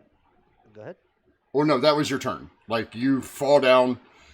You feel the energy of Thondra basically revive you. You automatically succeed your death save. Lady Ember. This is not good. You are within his thunderous roar area of effect. Your magic items are not working. Yep. Time out. I only did 1 attack on my turn. Oh, sorry. My bad. Leon. All right. Your beetle. I need a dexterity saving throw to see if you can latch onto the dragon as you fall. Your beetle returns to normal. Yep, that's fair. Dex 7. You do not grab a hold of him. Unless you want to use your last indomitable. Was that a check or save? That's a save. Okay. No, I have 2 indomitables left. I've only used 1. Would you like to use one? Yes, I will. Leon riding the back of a dragon, I could expect nothing less. All right. You can use it again. Nah, that's fine. You have your inspiration too. Still, don't you? I do want to ride on the back of the dragon. So yeah. Use my 3rd indomitable. And your inspiration? Will it take both? Or Uh, inspiration will give me advantage. I'll hold on to the inspiration. all right. Damn. No, I gave you the option. You did. Luckily, Leon, you only fall about 50 feet. And take 11. But you still are next to the dragon. You're just not up there where you wanted to be. I'm not in the sweet spot. Yeah, this is much less heroic down here. Hitting his hangnails. Yeah. All right. 2nd attack. Target. 33. And then last attack, Masterful Strike. Okay. 29. Okay. So then 5d8. 6d8. Proficiency is 6. Yeah. Yep. So 15 more. Leon, these last 2 attacks seem to penetrate his hide much simpler. Okay. It does not. That's good. You only have 7 hit points to go. Yeah. It seems that while he is rejuvenated by his power, it seems as if he is drawn on some of the last of his reserves. All right. As a bonus action, I don't have many of those. Mm-mm. I will battle cry to rally one of my opponents. Do I have an ally within 30 feet of me? Krankus. Krankus, you gain 3 temp HP. You are welcome. And that is my turn. All right. Yeah. Jory, we went over you. Ember.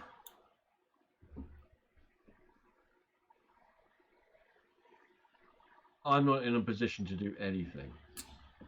You can roll again. Grimes asks you, "Are you going to be okay here? Or do you need my help? I should probably assist them." No. Go ahead and go ahead and help them. Okay. The thing is, if I cast another spell, I'm going to take hit points off myself, and I haven't got any hit points to lose. Well, that's a thing that happens. Yeah, so I'm gonna basically stay here and let them get on with it because I if I do Alright. anything, I'm basically dead. Hit. Got any Which is inspirations not to throw out? Hit. Yeah, you can hand out bardic inspiration to You people. got. I don't know if you're within 60 feet. That's the problem. You are. Grimes carries you like Grimes is still carrying you until you tell him to stop. Okay, well I will. In which case, whose whose go is it next? Uh, Crankus at the top of Crankus. In which case, you get the inspiration because then I can always cascade it down if you use it. 5, 6. 1, 2, 3, 4.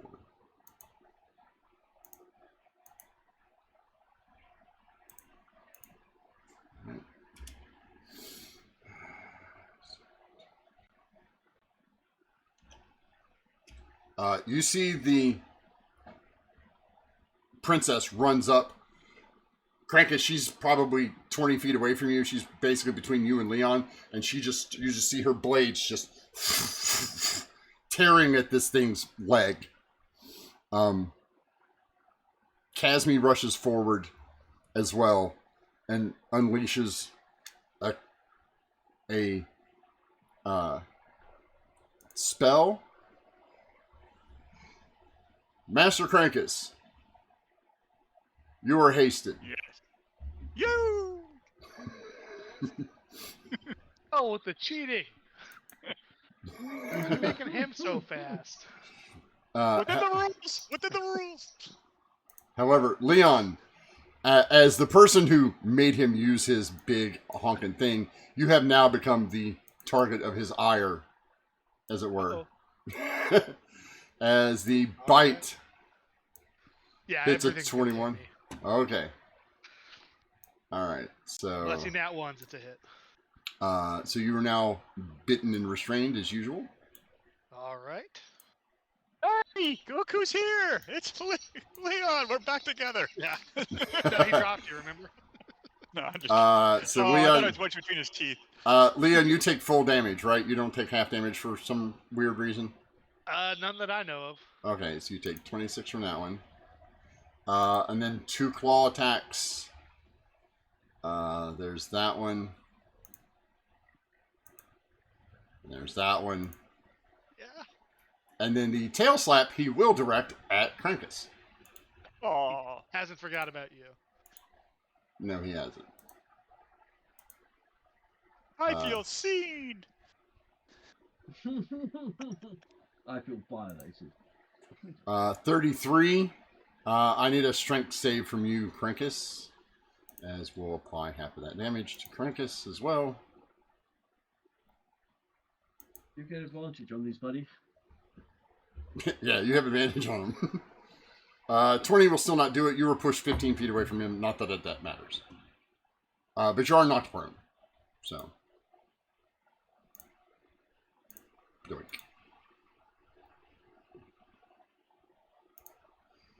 Crankus stands up. With you, and still has like 1,000 feet of movement, even if he uses half.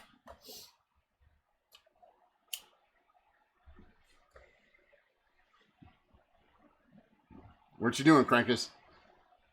All right. I stand up. And yeah, I'm going reckless. All right. All right. That's a hit. That's a hit. So I'm hasted, so I get another. Two Yeah, attacks? you get another regular attack. 26 hits. All right. Do I? You still get a bite, which hits. And he got another smite left on you. Oh, I got some stuff coming. Don't worry. I got this for the bite, and then one last smite. Oh, he failed. He takes the psychic damage. Ooh. And then 13 radiant. And he needs to make an attack against the No, it's one or the other. It's one or the other. Oh, it's one or the other. Okay. And I'm choosing the psych. I'm choosing the damage because there's nobody Okay. else for him to attack. I don't want him. And there's the smite. Yep. Is that it? That's it. Oh wait, a bonus action. I'm gonna gain myself a partial ember. A partial ember. 10. All right. Captain Leon. That's it. All right. Actually, after that, he is going to once again tail slap Crankus because Crankus is ever so annoying. Yes, guys, you know how annoying I am. Yeah, Leon's actually really proud of you. How annoying you've become. Crankus takes half of that. It doesn't matter. You will be knocked prone, but well, roll. You get a strength save. Yep. Hold on. This is just see if you get knocked prone. Not that it matters. You're knocked prone. You have advantage. Yeah, the maximum is 20. You need a 7. natural 20. Yeah, you need to roll a 20. So. That's fine. I'll be knocked over. All right. Jorah, you'd like to spend half your movement to stand up, I'm assuming? Back Leon's turn. Oh, I forgot Leon. Keep trying to steal my attack. Yeah, we hadn't. We hadn't. I mean, I'm not saying I'm doing it on purpose. That's some powerful magic. It's just like blinks and Leon's not able to act. Oh, yeah. All right. It's probably a lost cause, but I want to use my first action to try to break the grapple. Go ahead. So that is athletics, I believe, at advantage. How do I do advantage? Control? Yep. Alt. Alt. Not. Yeah. Alt roll. Yeah. Control is. Do you break free? Disadvantage. Ooh. Then whatever movement I have, half movement, can I climb on top of his head? If you want, well, you break free. You're in his mouth. You're about 30 feet up at the moment. So I will need a dexterity, you know what? Acrobatics or athletics to see if you can grab on. Athletics to see if you can grab onto one of these giant horns of his, one of these giant scales and tusks. All right. All right. So you grab a hold. Would you like to use your movement to climb on top of his head? I would, yes. All right. Leon climbs on top of him. All right. And then 2 more attacks. First one. Oh, gotta recharge my mind breaker. Oh, target him first. Sorry, I'm a bit rusty, guys. Yeah, it's fine. First attack. The Masterful salt strike. arrow will do that. Masterful strike. So Misses. D8. Yeah, until it D8s hits. until you hit. 1, That hits. and then 5 more damage. I love that ability. It's broke as hell, but I love it. He takes. All right. And then last attack.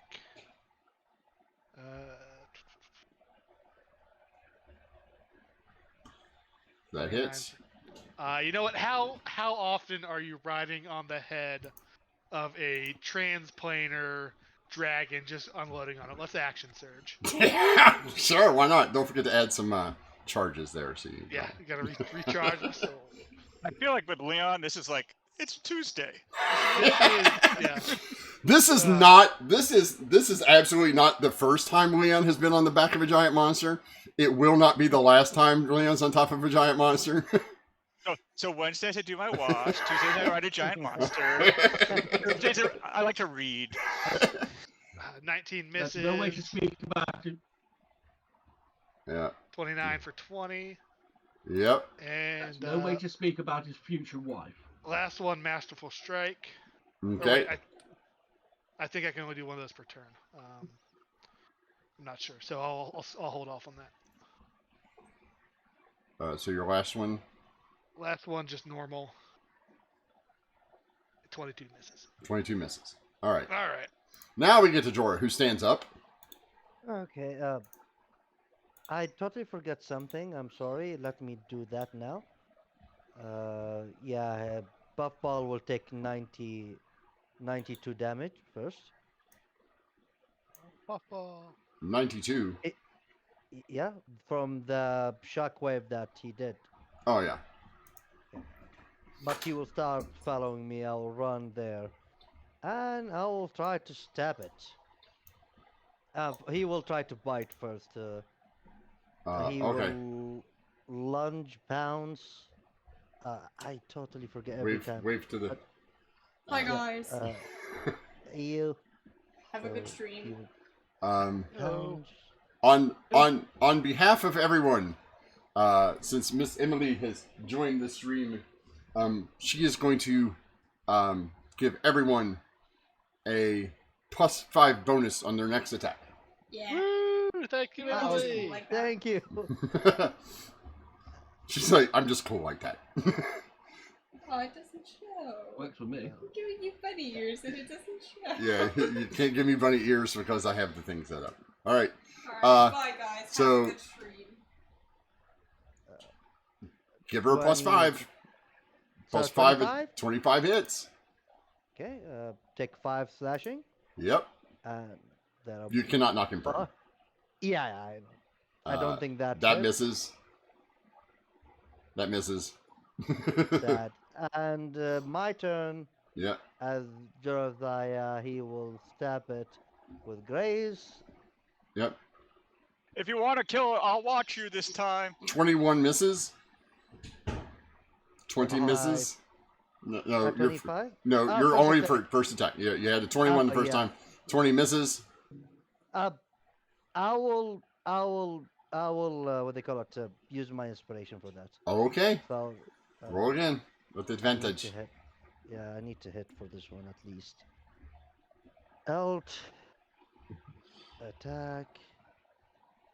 I don't know why it is not rolling. It did not roll for the advantage, by the way. Let me roll a 2d. Oh, actually, yeah, a 21 will not hit. Sadly, that's my turn. Lady Ember. Got a crossbow or something? Hand her one of your adamantine rocks. What's at the bottom of your stack you haven't used since level 1? With a Are sense any of my fun. Go are ahead. any of my magical items working? They are now. Yes. Start of the seasons. Fireball. Okay. Roll your fireballs.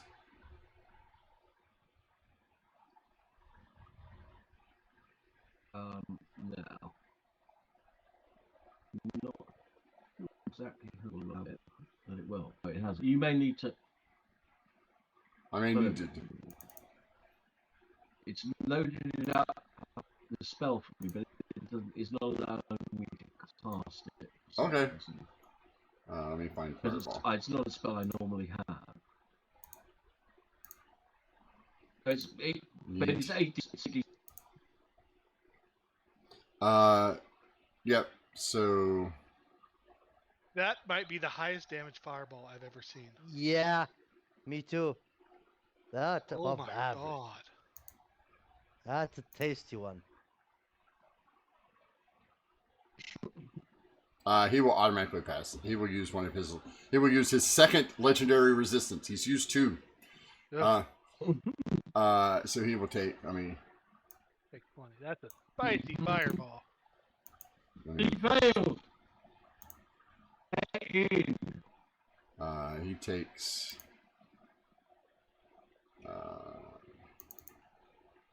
Let me make sure.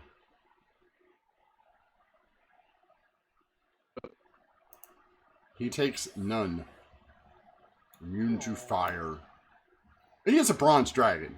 Well, Yeah. if you guys can get him to use his last legendary was. Right. Well, then he wouldn't have used. I forgot he's a bronze dragon. He doesn't use it because he's not. He has used one of them.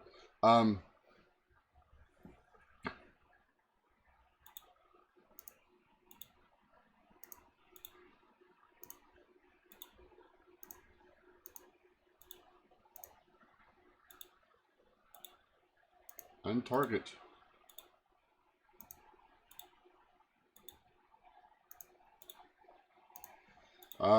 Leon, Yes. you catch a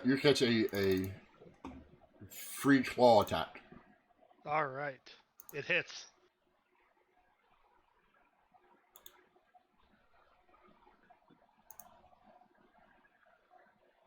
21? 7. Yeah, my armor class is like 18 or something. Okay. That was Ember.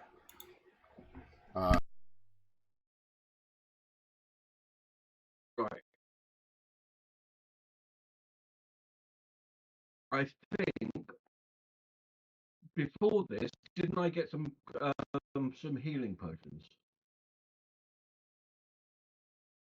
I don't remember what bloody healing potions I've got. Unfortunately, Grimes and the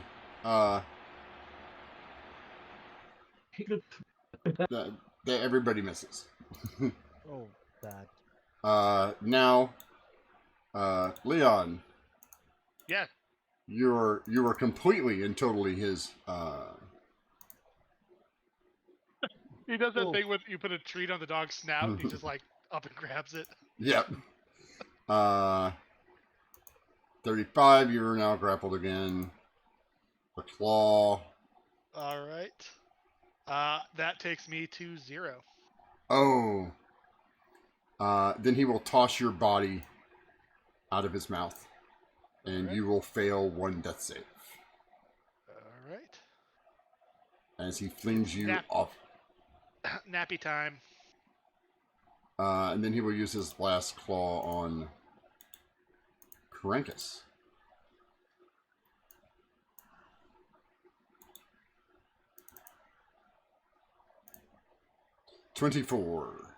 Or 33, I'm sorry. Because Krankus is prone. He has advantage on Krankus. Krankus takes half of that. Yep. Krankus Huh? stands I'm up again. standing up. Stand up. Runs the Oh. 12, runs the 15 feet back over to him.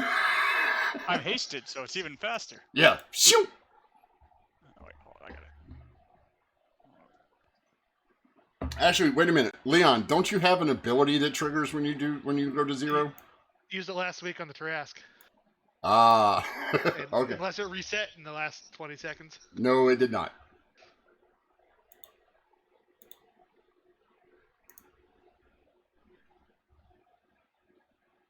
All right.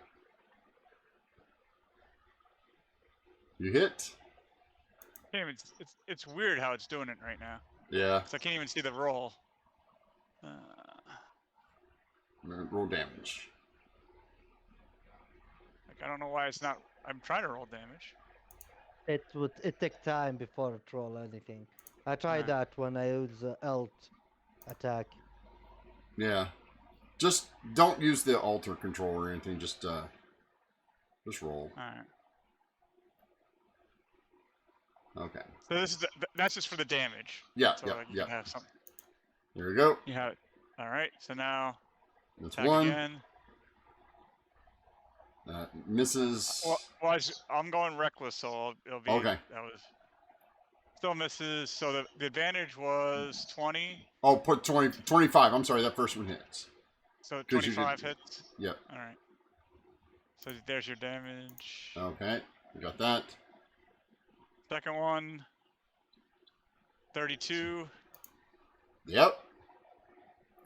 And then my hasted attack. Would you like to use your... Do you have any superiority dice left? I'm gonna use 1 superiority die. Hold on. Do That's not 8, so forget that- you have Bardic Inspiration, buddy. Yeah, well, I know. he gets to add the damage. So 8 will hit on the 19, doing 16 plus 8 more. Then I get to bite. For 29. That hits. I don't have any smite left, but I still have the infectious fury for 5 points of damage. As you Yeah. can- And he fails again. Damage is damage. He's going to take the 2 points, or the 5 points of damage. He doesn't care about 5 points of damage. Is that it? That is all I think I can do. All right. Wait, hold on. Let me see. Yeah, that's all I can do. And you catch a claw for your For for good your measure. troubles. You get a claw for your troubles. Yeah, I gotta take it. Oh. Sorry, I clicked on the wrong one. Here we go. Yep. Leon. All right. I get a D6 onto my death saves, so 1d20 plus 1d6. And That's I think if you rolled a 20, you wake up, right? Yep, yeah. Yep. you do. All right. 1d20 plus One, wake up. 1d6. 20. I'm up. Oh! Well, no, it's Oh. you have to roll the natural 20. Nat 20. The nat 20. Nope. I have an ability. Oh, you do you? Yeah. Like I rolled last week, if I remember correctly. When you make a death saving throw, roll 1d6 and add the die to your saving throw. If applying this bonus increases the total to 20 or higher, you gain the benefits of rolling a 20 on the d20. All right, Leon is now not dead. Yep. No consequences. Leon is back, baby. And once per long rest, when you get up as a result of scoring a 20 or higher in your death saves, you gain the benefits of second wind. So roll your second wind. So that's D10 plus 20. And I think Kunk is beside you. I don't. If anybody's within 5 feet of me, they get that too. They're not within 5 feet. Yeah. So add your 23 hit points to take you to 24 hit points. 24. Woo! Stand up and run as close to him as I can get. Am I within swinging range? No. All right. Action to dash to get there. Yes, you will. Has Renata shown up yet? She's working on it. I thought so. She's got those short little halfling legs. Well, she doesn't have many spell slots left, considering she Yeah. spent a lot of them trying to keep the ship from plummeting to the ground. That's fair. Jorah, you and I'm your putting the two of them asleep. one hit point. Would you like to? Yeah. you haven't even gotten this guy's attention yet because you haven't even hit him yet. So Yeah, that's one of the plan. The thing I did not use, but I will keep with that, and hopefully I don't get his. So first of all, puffball mhm. will bite. Miss. Doesn't hit. It is not. Then claw, Nope. claw. Oh, Natural crit. 20. Yeah. She gets in there. Get some, Yeah. Puffball. Get some. Good job, puffball. Way to burn the 20 on your companion, so you don't get one. Yeah, you didn't know. I will attack with grace using my. I will use steady aim, so Yes, I you- hit with advantage. Okay. So first I'll roll. Roll again. 31 hits. 31. All right, so Um, he takes the 9 from that. A sneak attack. Uh, Uh, 28 Uh, more. and Leon. Yeah? You see something new because this is for Sam. He do it front of you, as the grace enter one of like a toes. I will say that. You see light radiant explode as I hit Nice. him with another 21 smite using my 5 hit dice. There you go. Did we hear Yeah. earlier he doesn't like radiant damage? Nope. Okay. And I will stab him again. 26. Will hit. And you see another explosion Mm. of radiant damage. 5d8. I have now 10. Sorry, 9. No, sorry. Yeah, last session I used 1. Yeah. So I have 9 hit dice. Yeah. That's is that it? I think I did good damage on him. Now I hope I get his attention. Yes, you got Leon's attention. Good job, Jorah! And yeah, that was his turn. Krankus catches the last available legendary claw to the face, which is a crit. Frankus didn't see it because he's getting a big swipe to. He's like, oh. All right. Did you do something, Leon? I didn't see it. Or Ember. were you so distracted by Jor's magnificence that you got? While you're doing that, I will roll these. One, this, hit, miss, hit, Mhm. miss. I'm miss. down to half an ember. Not how it- Although effective-wise, I'm still a full ember since a lot of it is Yeah. halved. Yeah. What you doing, Ember? Dig through that sack.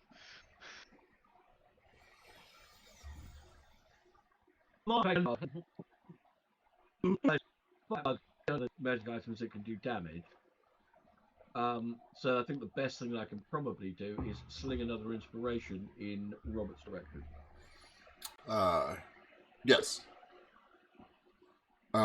As you do that, Renata comes waddling up to you. Hi. You don't look so good. Are you sure you want to be laying here on the ground with the dragon right there? Would you like to be somewhere else? I'm going to look. Yes. Oh, okay. I'll take you somewhere else. And she grabs a hold of your hand and she Oh, yeah. teleports you. Top of the dragon. No. Over here. And you appear next to Berenga, who is actively area healing the people around her. Basically, you just see this divine energy radiating out from her, and you see wounds healing on probably about 35, 40. There's a couple of elves here. There's several tritons and merfolk that are kind of like dehydrated, laying on the ground. But you just see these waves like of radiant energy kind of pulse away from her, and you see wounds healing, and a couple of the people stand back up and are like, yeah, okay. And you do see one lone gladiator standing there. You've seen him before. It's the Grandmaster. Mm-hmm. He's missing his arm from the elbow down. It seems to be bandaged up, and he's holding his sword in one hand. He's like, I'm alive. Now it's time to do some damage. Give me to that dragon. And everybody's done that. Chasadukul will continue to focus his ire on Krankus because he is the most effective person in the group at the moment. Hey. Well, that's near him. I just had a short nap is all. 27? That hit. Krankus takes half. You are now in the jaws. Back where I belong. Back home. Yep. 32. We'll do another this much. And the last claw. We'll do this much. As Chasadukul is basically just trying to rend the flesh off of you. Krankus, at this point, your body is scarred from these giant talons and teeth. Puncture wounds, blood is seeping out of you. And Jorah, you have not gone unnoticed. It is time to go beast mode. It is time to get the tail attack. Go beast mode. Dodge it. Huh?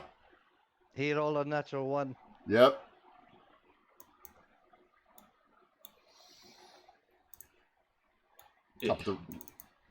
Top of the round. Give me 1 second here.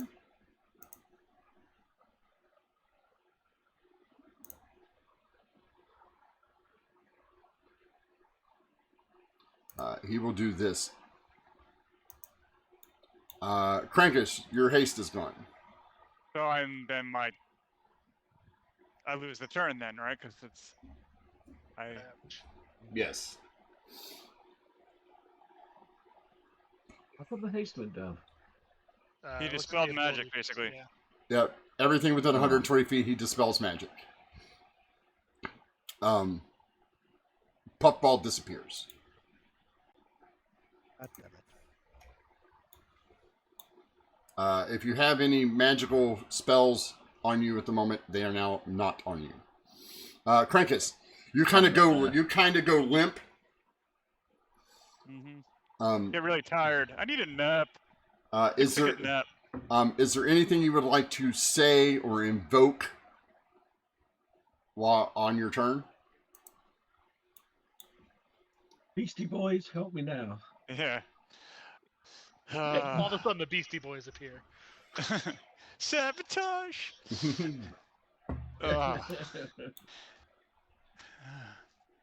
gotta fight for your right. To part. Oh, beast lords, help! Now is the time. Okay. All right. The That's it. prayer to the beast lords. All right, Captain Leon, you are now back to the dragon. All right, let's do what Leon does and swing my sword a couple times. Recharge 3. I recharged it. Why? Yep. There we go. Okay. First one, 33. That hits. Second one, I will make my masterful strike. Okay. So 6d8 damage.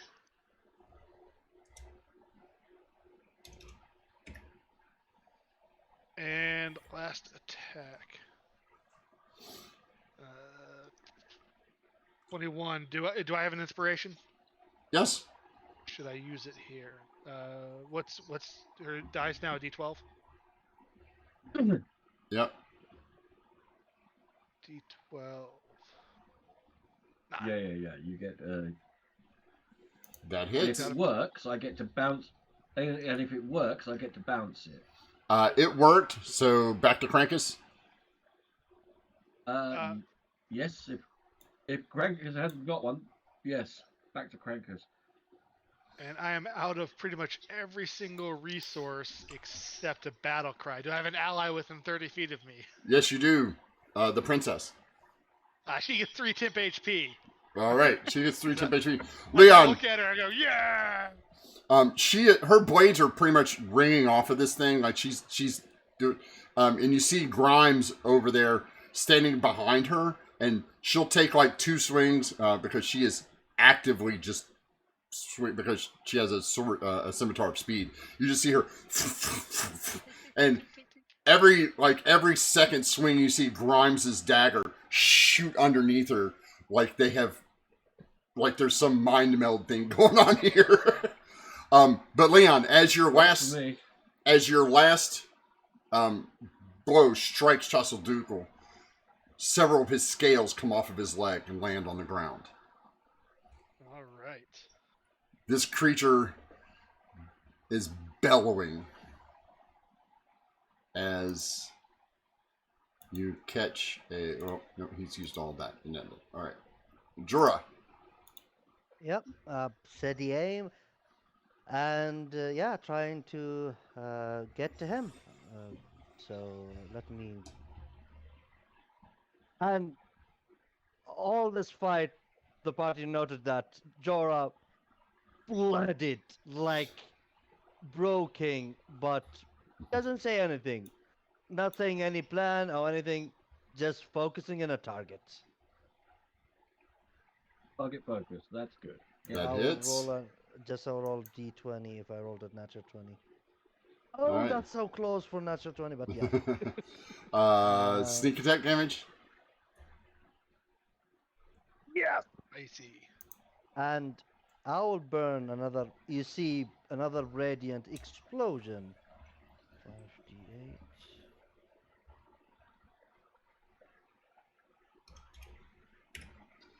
Chasseldukel screams in pain and turns his head towards you. Their smile, not As he a big smile. They're like a small smug and A small like smirk. waiting for- Yes. Yeah, like He turns his head towards you and is waiting. like, "Your gods will not save you from me." Keep From in saying. between his teeth, you see Krampus. Oh look, Jorah, you're here. 6. I don't think. Yeah, he's like, 18, hi, Jorah. Nice to see you again. Which part of 18 Krampus would. is sticking out of his mouth? The front or the Yeah. back? 18 would doesn't hit, so that is my turn. Lady Ember, you are now over here with the goddess. The goddess is over here with the healer. She turns to you and goes,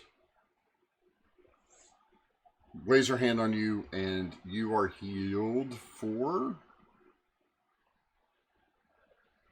Let me bring her up here.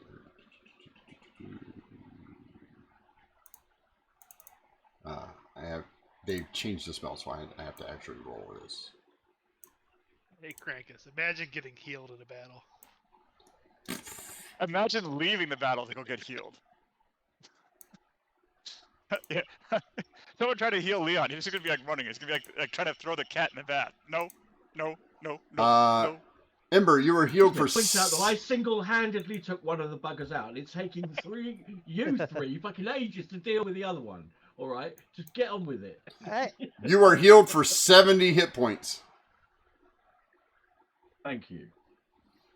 And she says, I have one thing to do.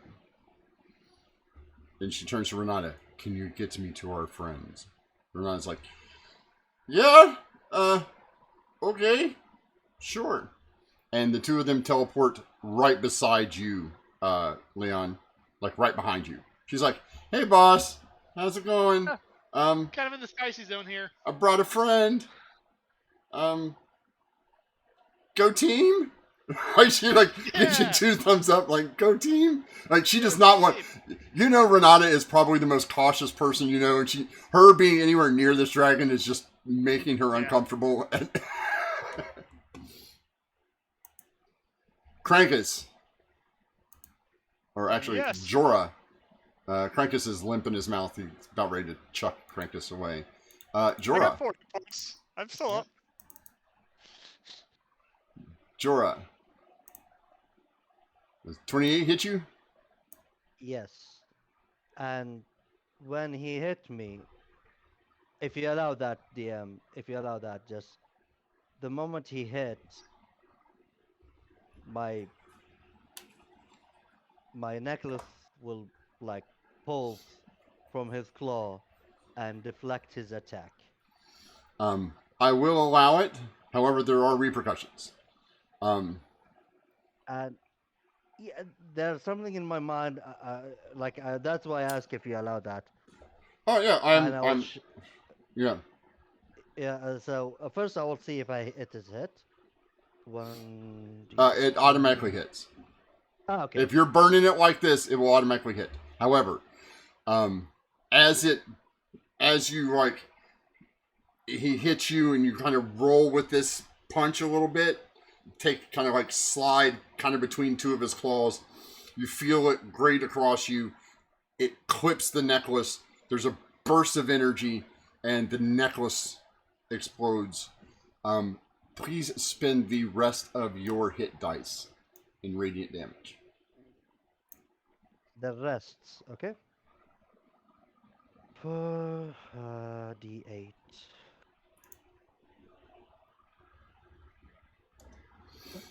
As the necklace explodes, you can go ahead and remove that item. It is gone.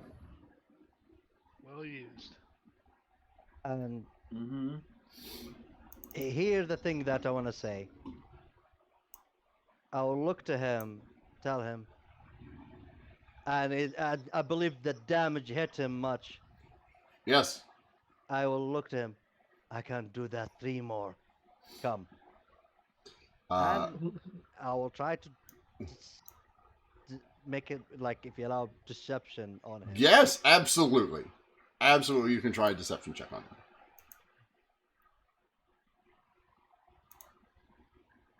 He does not believe you. I was so close. Yeah. Wait. Does anyone have allow that? Give me inspiration. I will allow it. I've always allowed it. Ember, Sai's giving up his. Go ahead. Roll with advantage. I have good. Beat a 32. perception. Yeah, I will try. Come on. 25. Nope. Nope. All right. He does not believe you, and he will punish you It for. was worth it. Does a It was 22 worth hit the you? Try. Yeah, I go down. All right. You go to 0. All right. The final tail slap heads to Leon. Which It hits, but I'm still up. Leon's still up. Thanks, temp HP. And that is his turn. The top of the round. Krankus, I'm still here. you are not.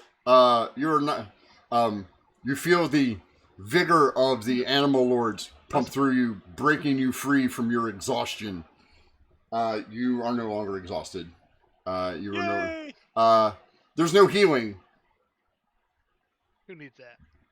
Ah, And you Here we hear a small sibilant voice in your head. Strike now. Finish him. I will try.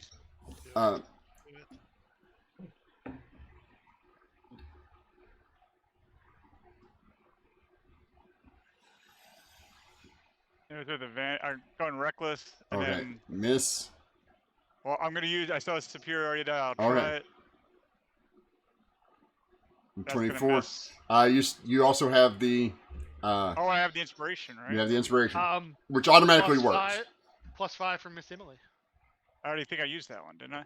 Did you? Yeah, he already Yeah, used so that one you- last time. Okay. So it works. Ember, you were not close enough to move it. No. So that hits. Krankus, Yes. what is your maximum damage? Let's see. My maximum damage. Looks like 16, 18. 18, 23. Yeah.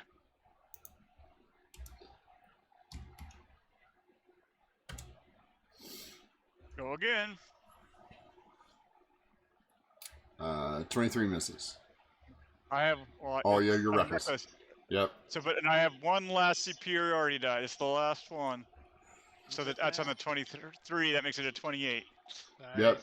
So yours was 23 points, right? Yep. Krankus is doing max damage this round because of the lords. Nice.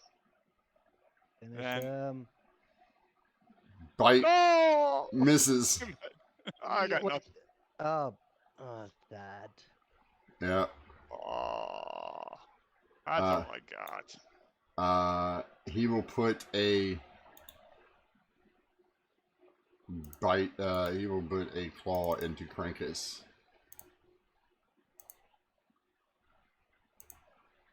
For 28. Oh, I'm gonna try to use my tail.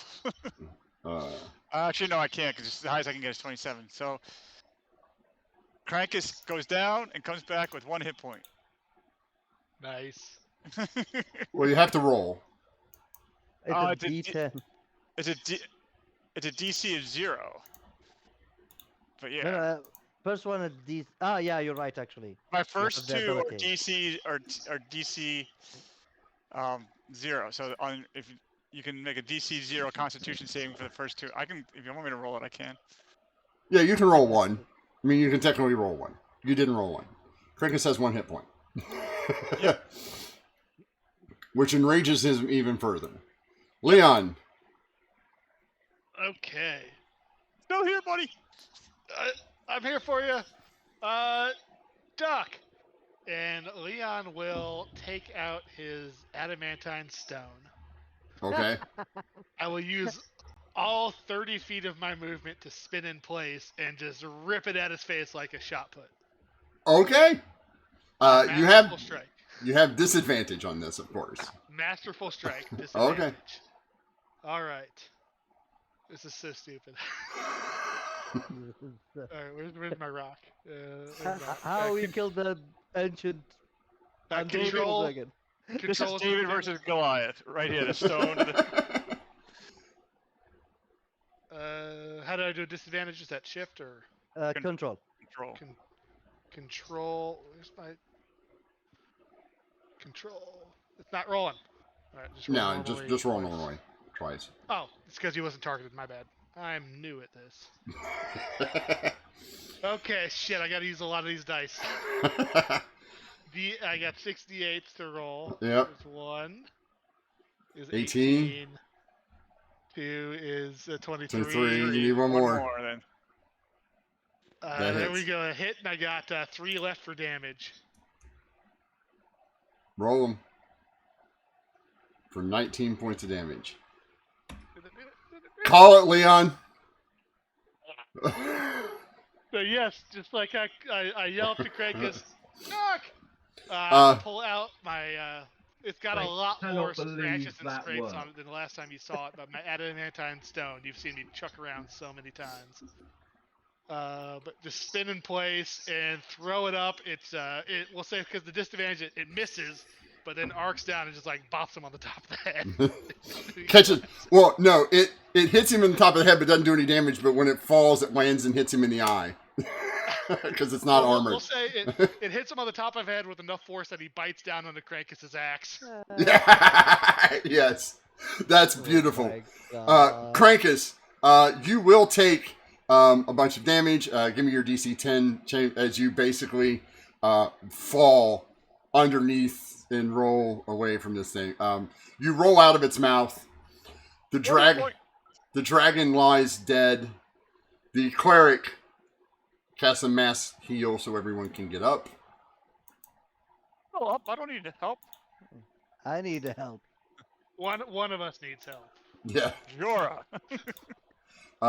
Everyone is healed. The dragon is dead. Ooh. Yeah. Hey. As the dragon falls, there is a ripple of energy from his body. Uh-oh.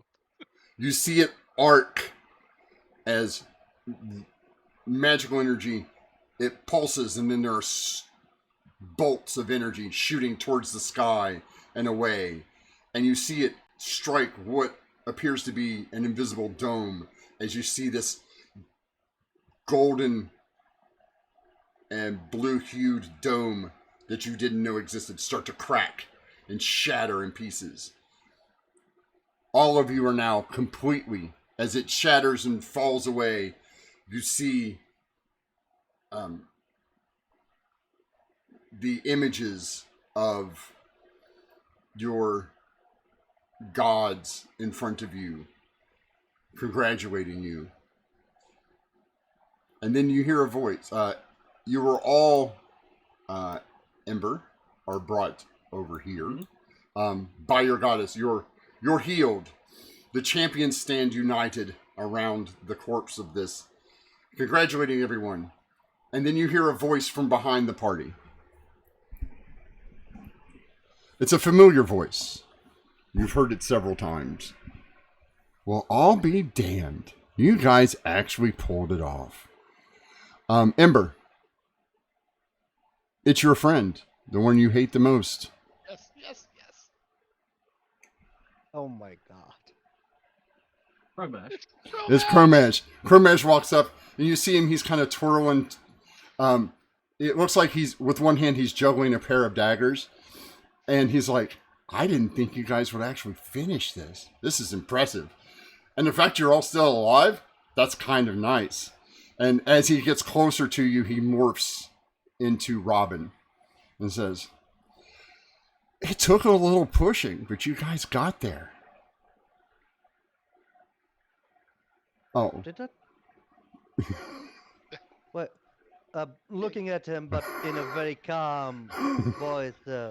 So, just to be sure, I just cut off your head and toss you on fire. Oh, well, theatrics. I mean, if you guys didn't, then you wouldn't have gone off to do the thing. I mean, you guys took a lot. You guys were just... That's why I thought you're hilarious, by the way. You're still the funniest person I know. Because after everything, you still just wandered around, stumbling your way through this. And it was amazing to watch you guys get the orbs, lose the orbs. Or are they going to finish it? Are they not going to finish it? Are they going to get killed? Are they going to die? And you guys I killed went it. time traveling. I know. And he said, as he says, I know. I don't care how weak I am. I'm getting up and I'm punching him in the face. He's like, oh, that's pretty good. But Leon, he goes, I know you went time traveling. And as he says that, he turns into the little gnome that was with you the whole time. Hey. And he's like, I can only do so much. I mean, literally, seriously. I mean, I'm so tired of this. Is there food? he goes, one more thing before we finish, before you guys go on about your business and live whatever random lives. I still have work for you, by the way, as he points to Grimes. He's like, yeah, of course you do. Why would I get a rest? I mean, sure, why not? He walks over, places his hand on the body of Chassel Ducal, and you see it start to vanish. Oh, wait, we need boots. He goes, not from him. And you see the corpse shimmer in the energy, and it just fades away, kind of like a Jedi. Just kind of, there's a large crater where it and Krankus landed. You guys did pretty good. Your deities, as he puts up air quotes, notwithstanding, as useless as usual. But hey, I hope you're not mad about the whole betraying you and setting you up with the dark mage thing. Still. No, not at all. I mean, it was necessary. It was a good Is learning anybody experience. trying to physically restrain Emma from? Yeah, Grimes is. Grimes is actively holding on to you. He's like, it's not worth it. It's not. It's No, not. It's the last thing I do, and I live a very long time. I'm gonna kill them. You've got a 3 strength, so your punches actually just heal them. Actually, one. She have minus. She has a 1. so- She has a 1. Okay, good. So you do 4 points of healing every day. As it fades away, he goes, well, you guys will have a lot of work to do. I'll see you around. He goes, I'll give you some time. As he looks to Grimes, he goes, I'll give you some time, but yeah, there are things afoot. Oh. Don't ever set foot in my grove again. He turns to you all as he starts to walk away. And you notice he turns into, as he's walking, he's kind of turning into Robin, the actual deity form. He looks strikingly handsome. He's wearing this little black overcoat, a nice little button-up vest with a little pocket watch. And he turns and goes, oh, by the way, you should probably do something about those chains eventually, but it'll be a while. Maybe not your problem, but it will be someone's. Yeah, what's the worst that could happen?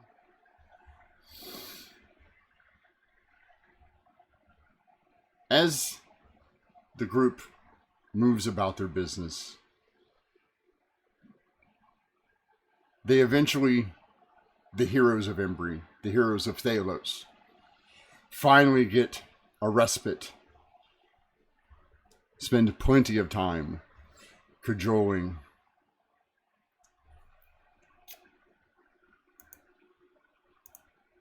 As we move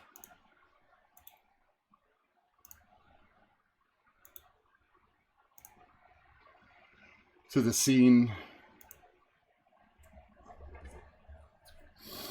Josiah and Casmi spend their days wandering Oregon, helping the afflicted. Rumors abound of a new king, a chancellor, in the great city of the merfolk and tritons. As the decades pass, the stories of the Hand of Thondra reach what could only be considered as legend, as the stories of liches, Draco liches, vampire lords being slain in their tombs. And it's always a handsome Triton and his beloved. Lady Ember retires to her grove for several decades, resetting the balance in Thalos, and every so often adopting and training one or more of the children of Josiah and Casmi. One of them becomes king, the other becomes a mighty druidess. And Ember spends the rest of her time between Thalos and the Feywild, where she is the advisor to the princess, the new queen of the Fey. The elves begin to move back into Thalos under her rule and help rebuild the country.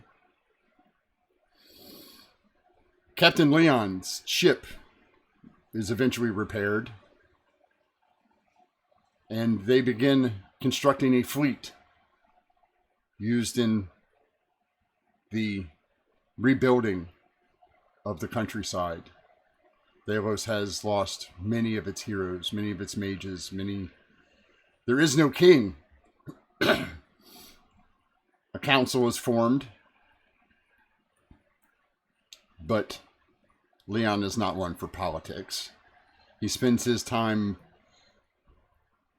after Thalos is rebuilt, searching the rest of Oregon for the remainder of the creatures of the Githyanki, finding several, putting more elder brains to the sword. Grandmaster Krankus collects the remaining free gladiators. Only a handful remain. He finds his brother badly wounded, missing a leg on the battlefield, but not dead. Great restoration. They spend their time, he spends his time freeing the remaining slaves, putting an end to the gladiator arenas that made him what he was, and turning it into more of a combat sport than a brutal and inevitable death for those who compete. The statue in front of the Great Colosseum is finished in a year or so. And slaves who are freed across the land make pilgrimage once a year on the anniversary of the great battle in the Vast to give thanks to the great Grandmaster Krankus. Krankus eventually wanders the land, not just here in Thalos, but spends his time in the remainder of Oregon searching for slavers deep underground in the Underdark. Last report was 5 years ago, 15 years after the end of the battle, where he was seen with a small group of gladiators, several minotaurs, and a shadow elf that has taken up his side, disappearing into the vastness of the Underdark. Where his adventure leads him, the stories will never reach the surface. But you will know that as long as he draws breath, there will not be another person under the yoke of their master. Klaxon visits her friends ever so occasionally. she becomes more of a myth, like a Valkyrie. She is seen occasionally on the battlefield as small wars, skirmishes do erupt,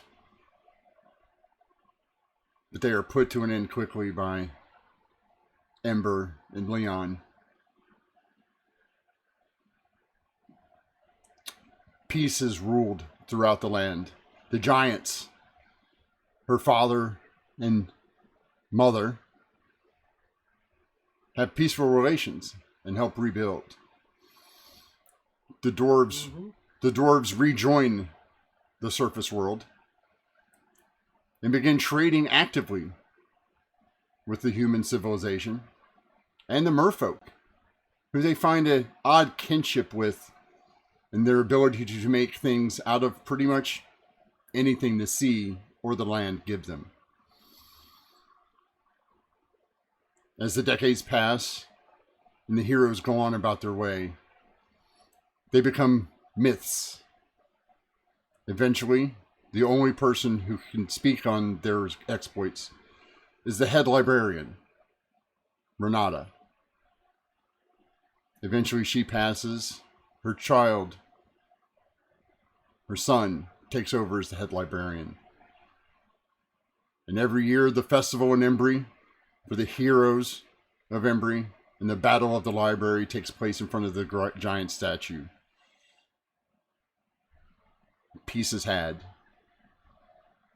Their stories will be told in epic songs. One happens to be written, supposedly, by Ember herself. But that's probably just a legend. Why would she deign to write down anything? People know who she is. The skies are filled with flying ships and undead fear. Undead enslavers fear the mere mention of the Gaul and Grandmaster. And that's where we're going to end it. I want to give everyone a great big thank you. Oh. No, thank you, man. I was going to say, actually, probably the only person eventually who'll be able to talk on it will be Ember, because she's so long lived. Yes. She's going to basically what she'd do is she'd turn up at that celebration, but she'd just be like in disguise. Oh yes, Just for to several turn up years. every year to be Yeah, there. yeah. For several years, but 20 years later, 15, 20 years later, you evolve. We're going to do our affirmations like we always do. We're going to start with Tom. Tom, your favorite Krampus moment from this battle, first of all. Being able to beat Leon to the top of the initiative order. You're welcome. You're welcome. Every player, I'm going to move to cheat step. Like every one of you is like, I'm going to move to cheat step. Yeah, I'm going to use my free action to cheat. Every one of you.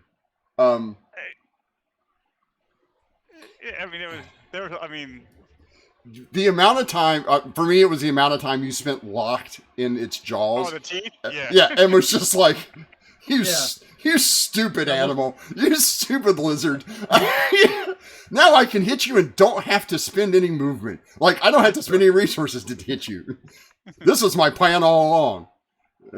Kind of like, it was just like, that's my favorite gun. Right? From Men in Black. It was my favorite gun. Ember, your favorite Krampus moment? Yes.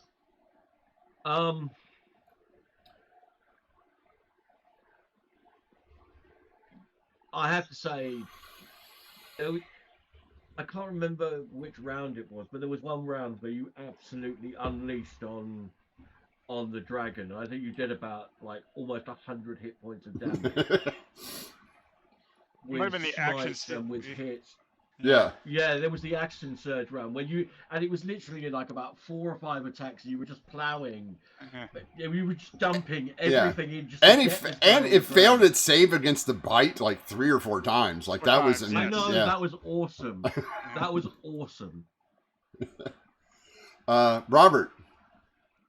I think just the entire time, the back and forth between Leon and Krakus, Yes.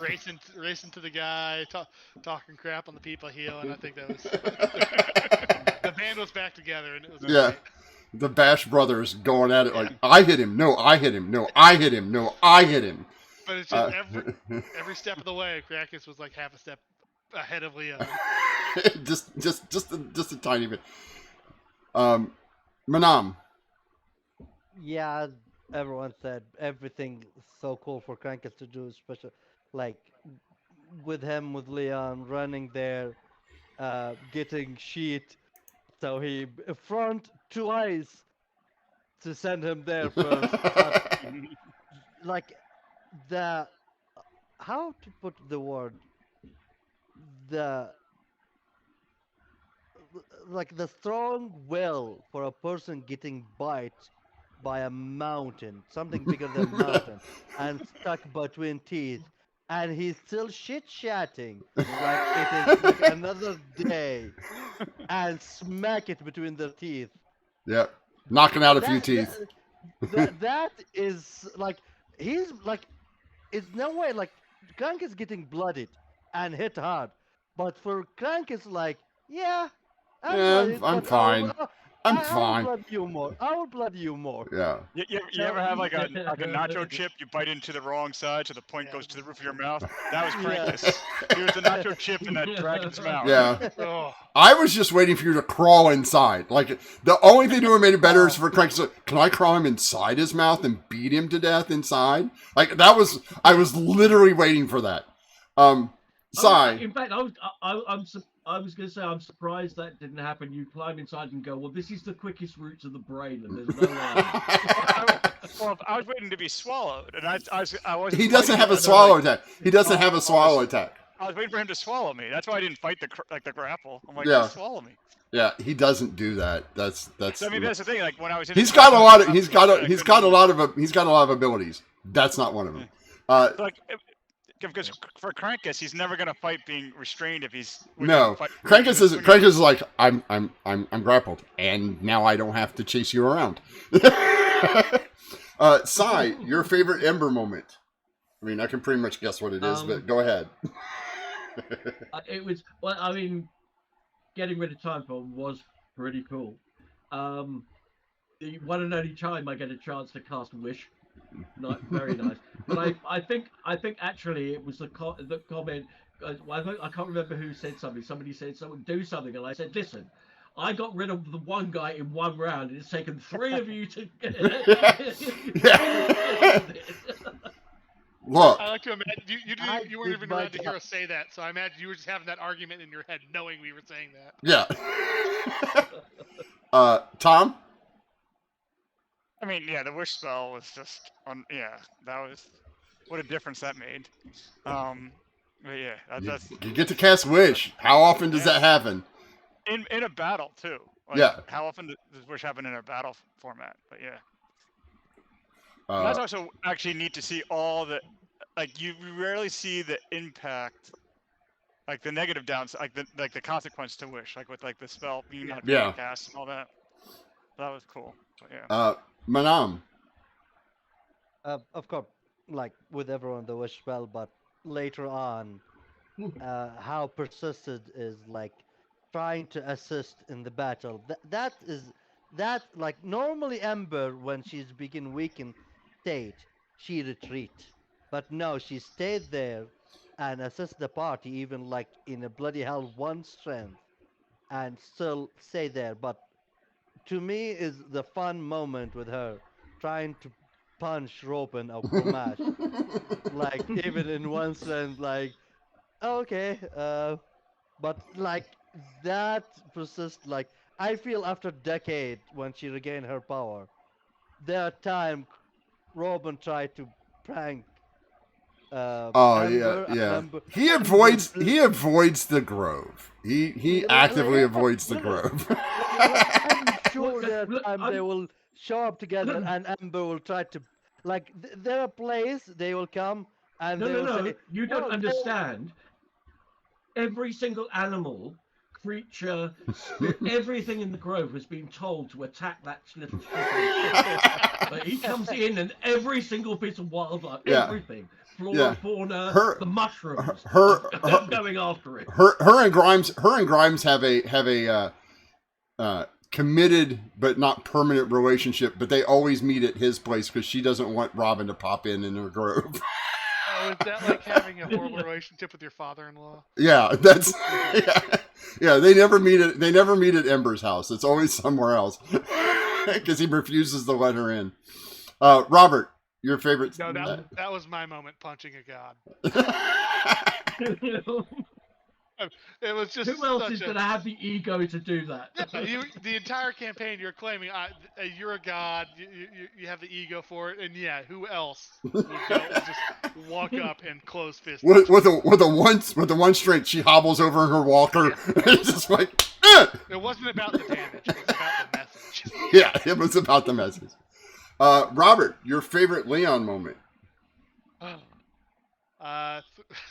Killing the campaign boss with my adamantine rock. So Leon else could it be? I'm sorry. Leon has been back for 2 sessions, and Leon has killed a Tarrasque and a 30 CR dragon, Elder Dragon Lord. The final Leon has managed to take the kill steal title away from Manam. Finally, after 3.5 years, he's managed. I killed the dragon twice. I did look. I did something. I made sure the last boss wasn't the wizard. That's Yeah. what I made. No, you did. Yeah, I'm sure it is way powerful than. You Yeah, got sole and- credit on that guy. yeah, and nobody saw it except Ember, and she was busy. Actually, there's no. Everyone saw that. Everyone, you said it. Yeah, Everyone but saw everybody. Yeah, but they're not sure what it was. Like Krankus couldn't care less. Could've been anything, yeah. Oh, you're not getting credit for that at all. Yeah, he's no longer care at the moment. Uh, So, sorry. Manam, your favorite Leon moment? like, for years playing with Robert or Leon, holding that stupid rock with him all the way from when we fought the giant on Yeah. that destroyed village, and he took the rock Yeah. and like I remember Joragal tell him like, why are you holding it rocket? Like, it's useful. Like, no, it's not. And deciding to put it in a machine, turn it to adamantine, and kill the last BBG by literally Chucking a rock at it. chucking a rock at it. Yeah, amount the of dice. time and effort and everything that you got to actually going into getting the rock in the first place. There was that machine with them and with the adamantine chain, and it's I like put like a literal can't- fortune of metal into that machine. Yeah. Oh yes, you I did. know. Yes. I know that there are players somewhere going, you had how much adamantine and you made a rock? Like, not a suit of armor, not a weapon, not I some. had enough to make like 30 long. Oh yeah, you could have made a suit of full plate, like an actively a suit of full plate. And no, Leon's like, no. Can I have a rock? Can I have a rock? Can I have 3? Can I have 2? Well, actually, you got 2 rocks out of I it. did have 2 rocks. I you lost got 2. one. And You lost 1, but you had 2 rocks. Tom. I mean, yeah, I mean it's the rock to kill all the yeah. I mean, that's hysterical. I mean it's also, it's Leon, being Leon. That and climbing on top of his head when he had the chance, like Krankus falls to the ground, Leon wants to get to his head. Like, thanks for like the dragon, like the dragon biting Leon. Leon just sees it as like, oh, you're helping me up to your head. Thank you. Yes. Oh, I can get up here? Oh, that's awesome. It's me time. Sai? Yes, Tom. No, for Robert. Leon. Oh, for Robert. Yeah. Yeah. I mean, obviously, apart from the rock to the face, which was epic. There was the other the other him unleashing his final action surge onto the dragon to finally get it down to the point where he could throw a rock in the thing's face and actually finally knock it over. Yeah. That was pretty epic as well. And also, to be fair, turning at the beginning, turning up on the back, appearing in the sky in a ship, Yeah. flying was a pretty epic entrance. Yeah. Yeah. Well, Leon's known for his entrances. No. I mean, but that, I mean, that was a pretty epic one. I got to give it. All right, Manam. Even Ember was impressed. Manam, your favorite Jorah moment? Oh, I believe that like is there that turn the first sort of session making Leon and Krankers feeling uneasy with the way Jorah changed. That like there wasn't like complaining, yelling, or anything, just giving that point, tactic, and thought of him. And for me, I loved even like, yeah, he fall unconscious, that, how to put it, face that dragon. And like, oh, you don't care about me? Four explosion of radiant. I hope you're Yeah. noticing me. And the moment he strike, uh, like before he get knocked out, I hit him back with that necklace, even if it's lost. But it felt like I get you, even if Yeah, it is. I got you're paying for this. Yeah. Yeah. So Uh, like if like for that moment, maybe Leon and Krankis doesn't care about that, but it just make him weaker yeah. and weaker for his Oh friend yeah. to finish it off. So Uh, I love that. Robert. Jorah the Tactician. It's evolved. I mean, you can't tactically control Leon and Krankis. We're gonna do what we're gonna do, but you've adapted your tactics to. I'm just gonna move Krankis closer, so I know what he's gonna do. I'm gonna put him where he can do it. I'm gonna give Leon the plus 10 to hit because I know he's gonna hit in the right spot. So just the you were right on it with all of those abilities you had and you used them very well. Sai.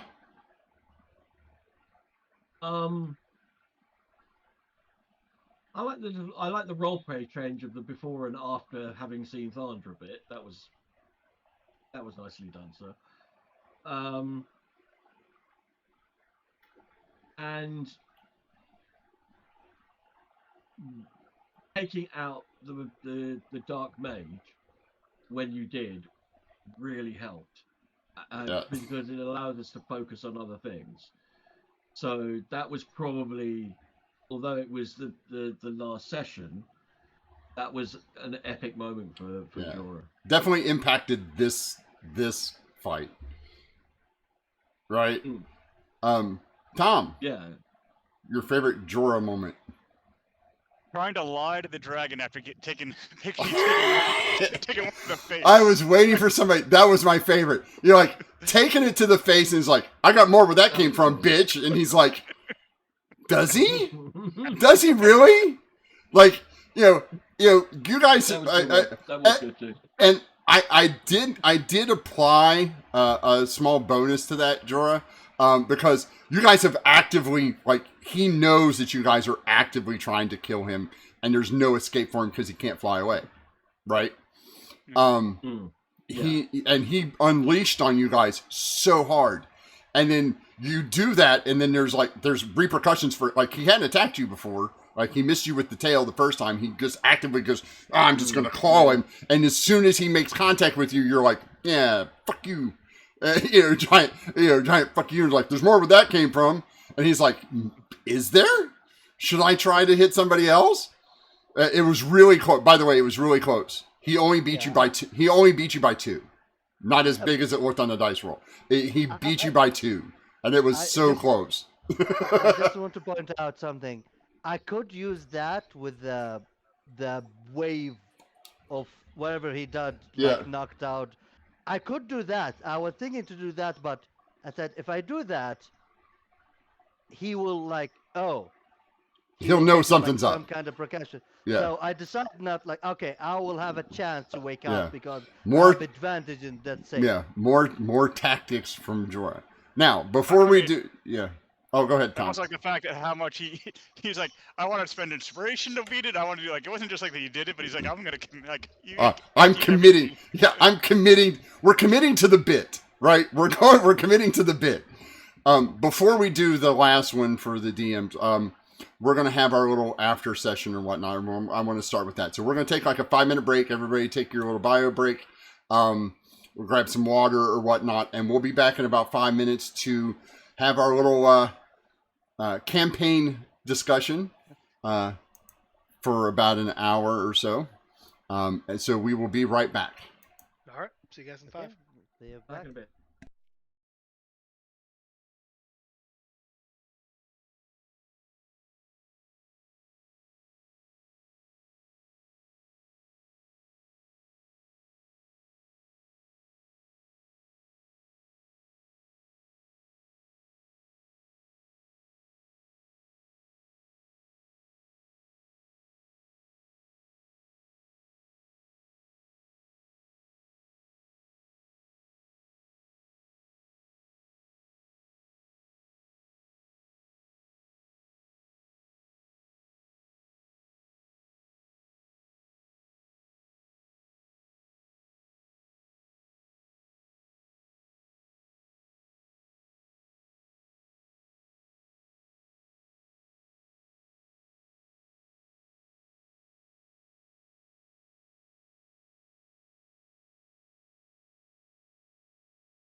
We are back.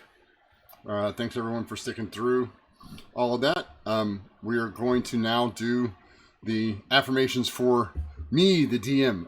And this is just for this session. We'll start with Tom. Your favorite DM, NPC, plot, story, whatever moment. I mean, there's a lot there. I mean, there's the postscripts for all of us, which very detailed and very well thought out.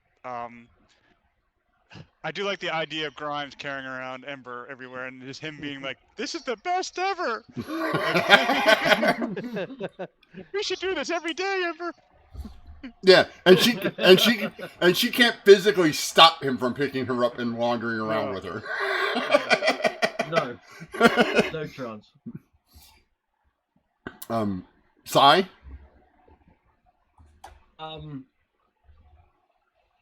That bastard dragon getting up again after we knocked him down the first time. That was not good, and that was probably the.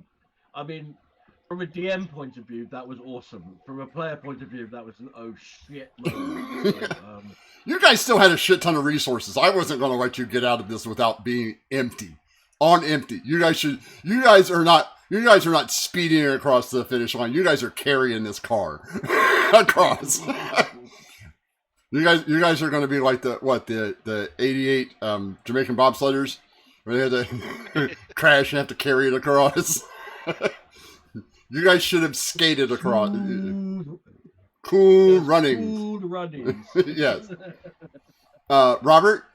And John Candy in it. Great, great film. Yeah. There was that one legendary action. Cost 3 actions, but dispelled magic all around it. That was brutal and beautiful, and I'm going to use that in games I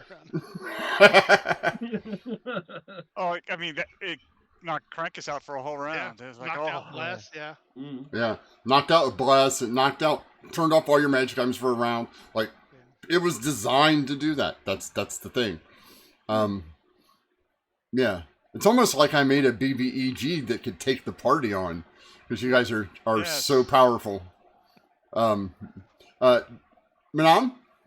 Yeah, the party, everyone parted something important, and I'm with them 100%. So I'll say something they did not say, and the funniest thing, and I loved it, that Chromash is Robin, and he was just like, by trying to piss us off, like, I'm trying to help you by pissing you off more and more. And yeah, like, I think that is a good thing. That I Chromash was is so worried last week when Robin was, oh, we haven't seen Chromash in a while. I was like, fuck, does he know? open. I didn't know. I made it suspected. Yeah. But he was the guy that kicked us all off in the beginning, wasn't he? Yes. Our That's first it. quest giver. Yes. He was actively, that was part of the plan. That was one of the very few things to, as a DM, as a plot device, keep the players, it was kind of my own version of herding cats. If you remember, every so often, Chromage or Robin would show up and kind of give you a little nudge. It wasn't so much to railroad you, but enough to, it was more of a reminder that, hey, there are bigger things at foot. Yeah. Hey, there's kind of something important you guys need to be doing. You know, just kind of like a little signpost going, hey, guys. And if he managed to piss you off, I didn't think you guys would hate him that much when Oh, one of us did. I did not. I intend to murder him, and I did. But Yeah. the funny thing, now here's the funny thing. Chromash is Robin. Yep. Chromash worked with a dark mage. Mhm. Dark mage did not know that. Nope. That is hilarious. So I picked Robin because if there was anyone out of the deities who could actively find a loophole or a crack to sneak in to affect things, it would have been him, right? The rest of the deities are more, I'm a deity, I can do what I want, and I'm going to impress my power this way. Robin was more of, yeah, but you don't really need to do that. If you just nudge the right people in the right direction, kind of, yeah. More Oh good no, watch, I can honestly say that I carried a deep and abiding hatred for that little dwarf for at least 3 years. which made it so much more. But yeah, Robert, when you said we haven't seen Crime much, I'm like, fuck! You're gonna spoil the ending. Shut up! Because I needed to see Sai's face. Yeah. That was the pinnacle of that was my favorite moment of this episode, was Sai's face going, "Oh, you motherfucker. You son of a bitch. I am." For 3 years, I have been trying to wipe you out of existence, and now I can't actively do it? Ugh, son of a... In fact, I would suspect that she's devoted quite a lot of her waking time to figuring out how to kill a god. Yeah, oh, absolutely. It can't be done, but yes. It keeps her thought occupied. Like, I know I'm not going to win the lottery, but I still buy tickets. Yes. Just so I can think about it. All right, and now we're going to get to our little after party thing. But first, we're gonna kick it off by starting with Tom. Out of the past 3 years, 3.5 years, almost closer to 3 3/4, what was your most character defining moment for Krampus, do you think? And I'm going to ask this of all of you. Oh, that's a tough. I would say it's when Leon and Klaxon left, because it's for as much as, like, I mean, let's face it, almost every D&D character has the tragic background in some sort, right? Like, but it was that idea that he'd always been a part of something, and it didn't think it, and it them being ripped away the way they were, I would say, because I mean, he hides it with being like the annoying big brother to Jorah and all that, but it is about being something. His thing is really choosing to be a part of a group and not being forced to be part of it. Yeah, having that group being splintered. Yeah, the having out of his control. Yeah, like, having a family, finally getting a family, even though it's not his true family, Right. but and then again having that same kind of thing happen, but it's not really, like, they're not dead, and that kind of thing's really stressful. I personally love the way you did that, the way you took that on and continued to put that into the character. That was very moving in a lot of places. Sai. I would say there are 2 moments. I would say there was one moment where all the other players think it is, and there's another moment when I think it is. And the players the one where all the players think it is the moment she finds out that she used to be a goddess, and that shapes the way that she then interacted with reality thereafter. Yeah. Right. But I think the real one that actually started to sort of change her personality or made the most impact was when she was asked to look after the princess. And she was suddenly caring about somebody other than party members or herself. Yes. And I think she changed and matured somewhat at that point. Yeah. And because of that, I specifically left out whether Ember has children or not, because that's a decision you as the player would have to make. I know, like in Jorah's case, there's no question that they love each other and they will have children, right? There's nothing like and Leon and Krampus may or may not have children. It's up to them. But for Ember specifically, it's, does she want to do that? Does she think she can actually be a mom after taking care? Because she did a really good job taking care of these 3 knuckleheads. The 5 of the other 4 players. She did a really good job being their mom. But the interaction between her and the princess, which is why I had you be which is why your story concludes with her being the chancellor and helping raise her into the kind of queen she really needs to be. And whether you adopt her as your daughter, you know, more like an adopted daughter, or have children of your own, that's to be seen. I think that she would. I think her relationship with the princess was always going to be Auntie Ember. Yeah. It basically being the protective auntie. And I would genuinely think after she was so drained after casting the wish, that she would basically settle into the role more of the mother of the grove, the advisor to her child, her kind of, it's not an actual adoptive child, but in her mind, Yeah. it's kind of, you know, that's, Yeah. she's looking after her now because her mum's gone. Yeah, and that's why I also put the you know, Jorah's and Casmi's children under your care as well, because that would be the safest place. Like, the two of them would be like, yeah, they can't be with us while we're fighting witches and demons and all that kind of stuff. So where's the safest place? With Ember. Like, literally, that is the safest place on the planet is with Ember, right? Yeah, because not only are they going to be protected by her, but they're going to be protected by everything in the grove. Yeah. And on a whim, she can plane shift Leon and Krankus to them if she needed to. Like, I don't think Ember has lost. I think that the group has not lost track of where each other is. But Krankus isn't actively sending messages to Ember, but Ember will send a message to Krankus going, "You okay, buddy? You need anything? You okay? Everything good?" And Krankus is like, "Yes, Mom."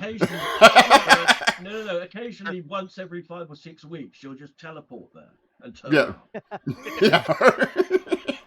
Yeah. Everybody once every 5 or 6 weeks is just she'll arrive on their doorstep going, "Hello." Just checking in and making go sure. purely on all of the curses he's accumulated. Yes. Robert, your defining moment for Leon. I know what it is. I have an idea what it is, but I want to hear yours. Well, obviously, it's that burning building where I found the rock. No. But no, it is that burning village, just because that's where I came across the statue with the eyes. Yeah. And that's kind of what started Leon down that path of just like the perceptive. I see everything, but it doesn't matter. I'm just gonna hit it till it dies, anyways. Yeah. For me, with the village with where the statue of Vigia was, and you got the armor. Yeah. For me, it was the first chest with that first trap. Yeah. Where that definitely defined him as his personality. Yes, that for me that defines Leon to a T. Oh, there's a trap on it. Well, the trap went off, nothing happened. Let's try to open it again. Oh, now I'm stuck. And then it defined the party. I see that as a good party defining moment too, because the party had the scroll to get you free right then, and they left you like that for 4 hours while Jorah carried you on his back like a backpack. Yeah. Through these tunnels. Oh no! The reason, the reason is because you thought that you would need this spell later and didn't want to waste a resource, and that's. There are two reasons. One reason eventually. There is another moment. Sorry, go ahead, mate. And the rats. Like the second reason, and it is the obvious reason. Leon stopped moving for 4 hours. That more Jorah doesn't care if you like carrying him. Is he alive? Is he alive? We're not having to chase him around, and he's not. It's basically they put Leon in a timeout for 4 hours, and that was the only way to keep him from touching shit. Like. I considered it a win-win. Yeah. There was the early game where don't leave, don't go further than 60 feet. And yeah. I think it was a course of like 3 or 4 weeks. I'm like, all right, Leon is now 61 feet ahead. Yes. And is now 62 feet ahead. Yeah. The other one, another character defining moment was getting buggered up by those giant rats. and for the Oh, entire yeah. campaign afterwards. Yeah. I completely forgot about the rat. For a very, very, very long time, those giant rats were the thing Third that had been the session. most dangerous thing to Leon ever. Yeah. Like session You 2 or waded session your 3. way Yeah. through everything else. Yeah, I you think- waded your way through everything else. Yeah. Whereas those things had actually put you down. Yeah. And I think that that's a good. It was also good when Krankus came in, because Krankus was not the same as Leon, but Krankus was an enabler, right? Krankus was like, because it used to be just, two people telling Leon, no, don't do it, right? Now there's, the two angels exactly the same saying, don't touch it, don't touch it. And then Krankus is like, what's the worst that's going to happen to us? Like, seriously, touch it. If you won't, I will. Like, if you're not going to do it, I'm going to do it. Like, There's that point in the mines where Leon's like, should I jump into this giant bottomless hole? And Greg's like, yeah, go for it. yeah, like, yeah. Look behind you, buddy. The ultimate big brother in Krankus was what Leon needed to give him permission. It's like, sure, I'm not going to tell Mom. Like, what? But Krankos is also hoping something horrible happened to Leon so he could point and laugh, right? Like the ultimate big brother, like, yeah, here's an umbrella, jump off the roof, and then There were he can never tell, any consequences. yeah, and then he can look at Mom and go, I told him not to do it. Like, I don't know why he did that, right? No, but the thing is that every time Leon jumped off the roof from the bloody umbrella, he landed into the nice soft bed of flowers, and nothing happened. Yeah, and then Jorah does it, and Jorah ends up in the hospital with 2 broken legs every time. For the longest time, I honestly thought that that for some reason that Robert and Manam were linked in some quantum way, that Robert would do something as Leon and something bad happened to Jorah at every turn.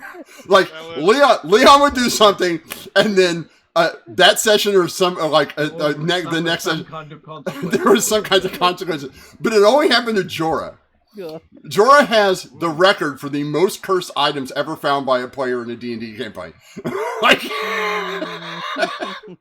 Not And even close. Not even close. no, And even like the blessed items he found were cursed because then he couldn't lie. yeah, like, Yeah. Manam, your character defining moment. Man, it's 3.5 years learning the game with you guys. The awesome thing. How did I play Joragal? I didn't know. Like, first of all, on the island, what I do, and if you remember when we get attacked by assassin, Amber gets like immediately down in one shot. Jorah go in a dark mood, execute or kill all of them. But Leon stopped that. And I've been thinking, like, do I play him extremely, like, not edgy, is more like I need to do everything in point. And I've been playing him, then I start thinking, like, okay, let me try to be tactical. And that worked very well with Joragal. And it felt good that, like, we playing these strong, like, you giving us, like, I'm not saying like hard, like, you giving us the brunt of these powerful monster, and we facing it, and we able to win every fight. Like, it felt impossible to win, but we win. Even, like, I remember if you remember the cave that have the bandit, Yep. we fought this giant thing. Leon get knocked out. We able to kill it. Jorgal have to carry Leon again, but I don't remember that. Like, Leon was taking it out. For me, I think the defining moment. For me, the defining moment for Jorah was meeting Casmi. Yes, I want to say that. That was a Honestly, shift. I was going to say that. Yeah. To me, that was the shift in Jorah, because you'd already gotten your memories back, but you were still conflicted. And then the addition of Casmi, where at first you were like, she's kind of sweet. And then when she came back and you met her again and you were like kind of more sweet on her. And that was all you. That had nothing to do with me. I was just playing her the way she was. And you latching onto her and taking the good, and that switch for me, it seemed like when you finally committed to that, like you were going to, like this was the person you wanted to be with, that flipped the switch in Jorah from I'm not going to be this, person who's slitting throats on the boat, dropping people overboard every 2 seconds. Yeah. To a more, but I think it made you play. You were a more calculated tactician. Before it was let's just get through this, let's protect the party. Then it was how do we protect the part? How do we get through this, protect the party, and further our goal at the same time? And to me, that was the shift. Is the introduction of Casmi and that relationship. I want to point something. If you remember what Jorah always say, he said every time before meeting Cadme, I just want to go to the sea and disappear. That's what he wants. But when the moment he meets Cadme, it all things changed. change. Yeah. Okay. So And now, I go ahead. it's not a character defining moment, but I have to say, one of my favorite Jorah moments of the entire campaign was we were at the Twitchy and I's character Klaxon were in the hotel and we were being attacked. The assassins came in through the window and they were trying to attack the princess, and we got out and there was a huge explosion and some of the hotel was on fire, and Jorah came running back and his first response before anything else is, oh my god, who's pissed her off? Assume, and I remember this clearly. Oh my god, who has pissed her off? Assuming that this was Ember, who had basically Snapped. destroyed half the hotel And snapped. I like There are a lot of great moments. But I have to say that I was thinking about this like earlier in the week, and that was one moment that absolutely stuck in my head. So for each of you, I'd like, what was your favorite plot twist?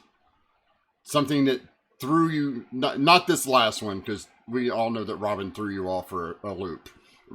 But something during the campaign that you guys went, well, shit, that's okay. You guys, the floor is open to whoever wants to. If Very. that's okay. So Yeah. I think end of the season 2, or 1, I'm not sure. When you send me the message, you are a copy.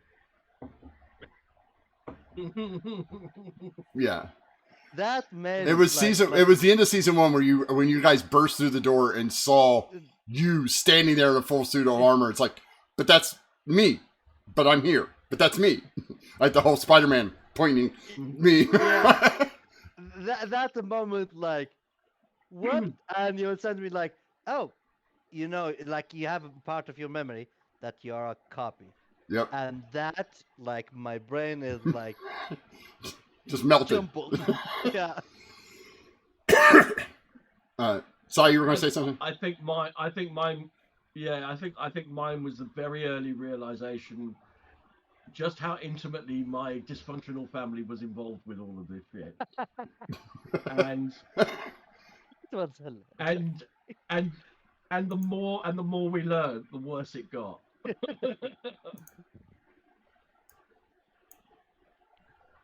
Yeah, that was like, oh, okay.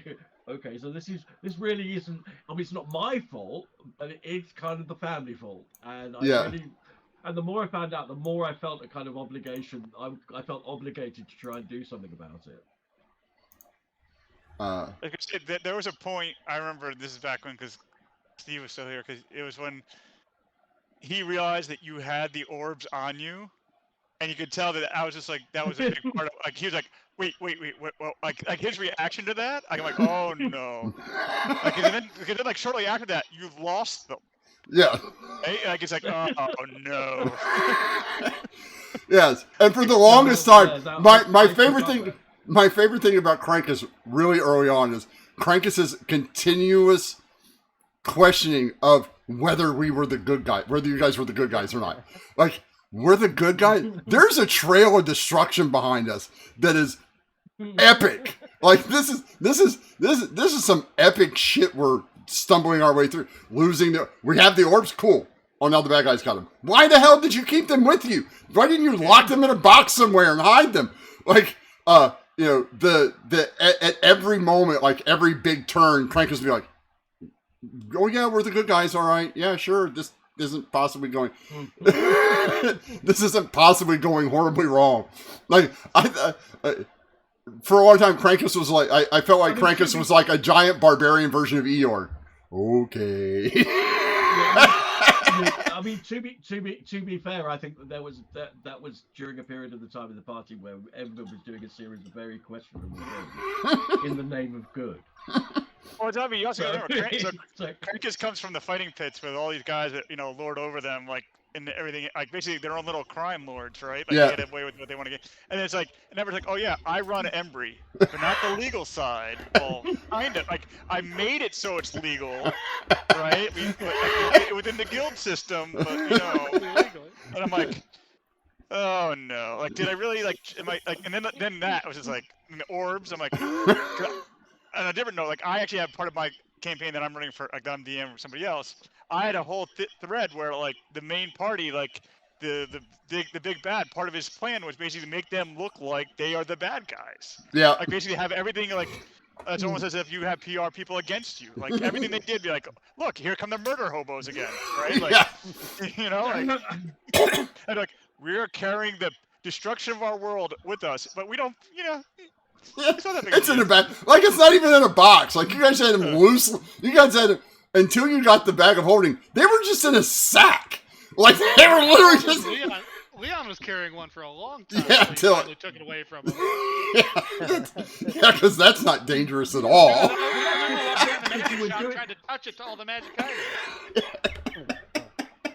No.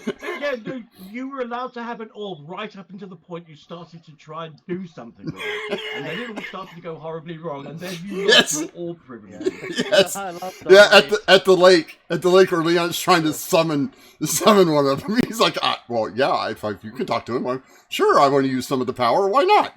I mean, what's the worst that could happen? I'm not going to suffer any consequences. What about you, Robert? Oh, sorry. I've been sitting here. I'm having trouble thinking of what twist caught me off guard because Leon was never off guard. He went with everything. Well, I meant you as a player. Like. I know, but I've contextualized the entire campaign as Leon because I've been Leon. I guess to me the biggest twist was losing the sword, but it wasn't a twist because everybody knew it had to go away because it was such a horrible thing. but Leon didn't think that. And then it's just one day it was gone. That was a devastating blow to Leon. That was Emotionally. Damage.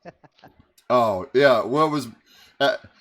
to me, it seemed like it seemed an appropriate time to do that, right? Like, Yeah, that no, was... I agree completely. like story-wise, it made entire sense of him taking it back and then using it and then, oh, you know what it's like. Now let's see what happens when somebody uses it on you. And you're like, well, shit, that's not helpful.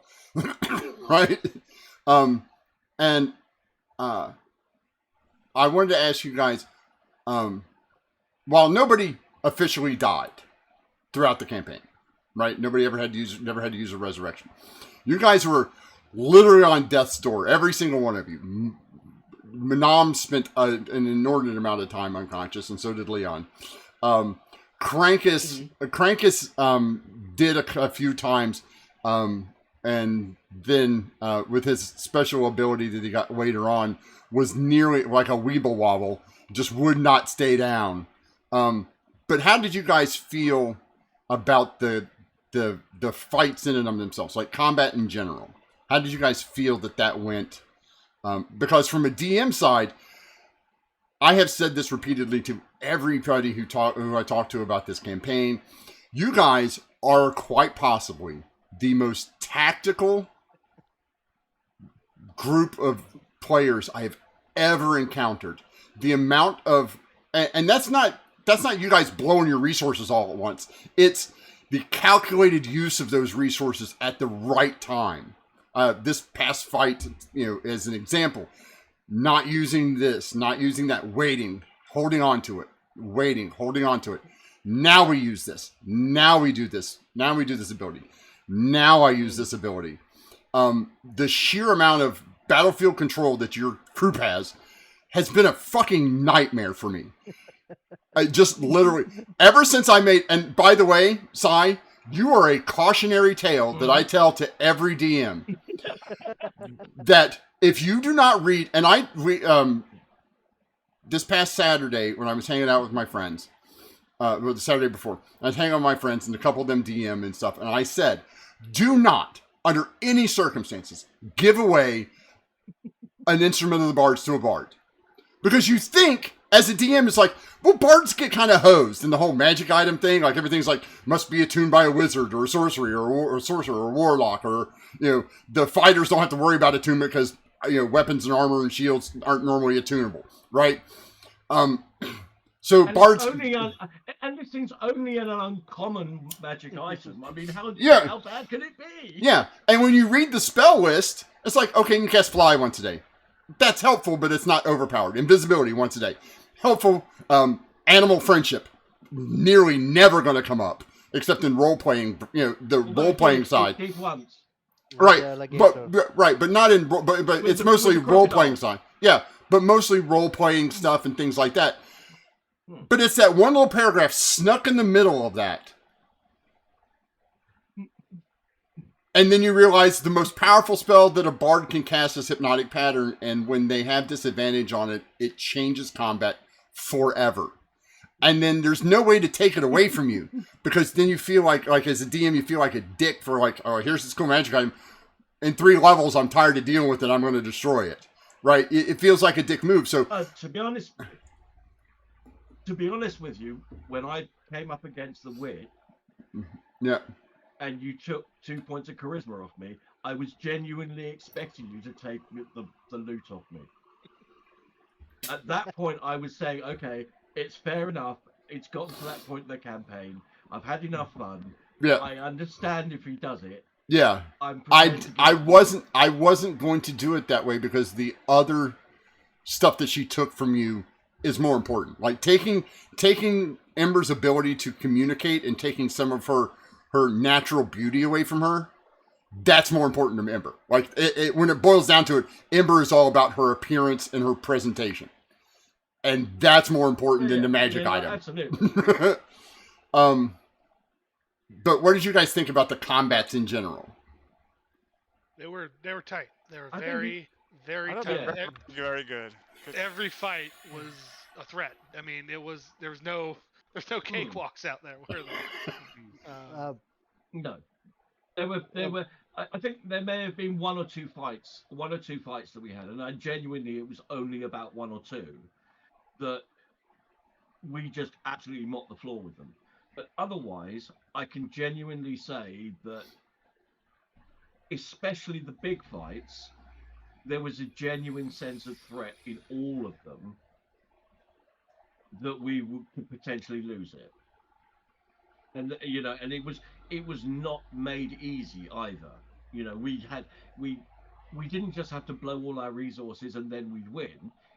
We had to actually do it in a smart way. Otherwise, we weren't going to win. Right. And I try to tell other DMs this too. The people who ask me, I don't like putting combat in for. If you guys notice, you guys had very few quote unquote random encounters, right? For me, combat is a story point. The combat should serve a purpose, either to dwindle resources for a fight that's coming up, or as a stepping stone to something larger. And I wanted to make sure that you guys were terrified. Now, you guys never ran from a fight, but there were times when you guys were like close to like, we may have to, like, I remember specifically several fights where Ember's like, if something doesn't change, I'm casting teleport and we're out of here. Like and as a DM, that makes you feel good because lets you know that the players are contemplating fleeing from a combat. And to be fair, Mm. there's not a lot of players in D&D who will run from a fight. Like they're like, we're just going to fight and hope we win, and if somebody dies, oh well. But you guys were actively like, no, if things go sideways, there's a plan. There's an exit strategy. Manam's got an exit strategy. Ember's got an exit strategy. Nobody else might. Like, Leon and Krankus are going to fight until their lifeless husks are torn apart in front of them, right? But the other two are like, oh, we can go. Oh no, I genuinely, I had single person exit strategies. I had more than one person exit strategies. I had exit strategies for the whole party. Trust me, I had strategy. I had a number of different ways of getting away, which was all planned. Yeah. And to be fair, Krankus and Leon, I think, are the two most terrifying melee characters I've ever come across. Now, part of that is my fault because I gave you stuff, right? Part of that is what I gave you. But that being said, just because you have stuff doesn't mean you use it well, doesn't mean it comes up every time, doesn't mean that, the resources available when you need it. But, like, with Krankus, I pride myself on being one of the best barbarian players of all time.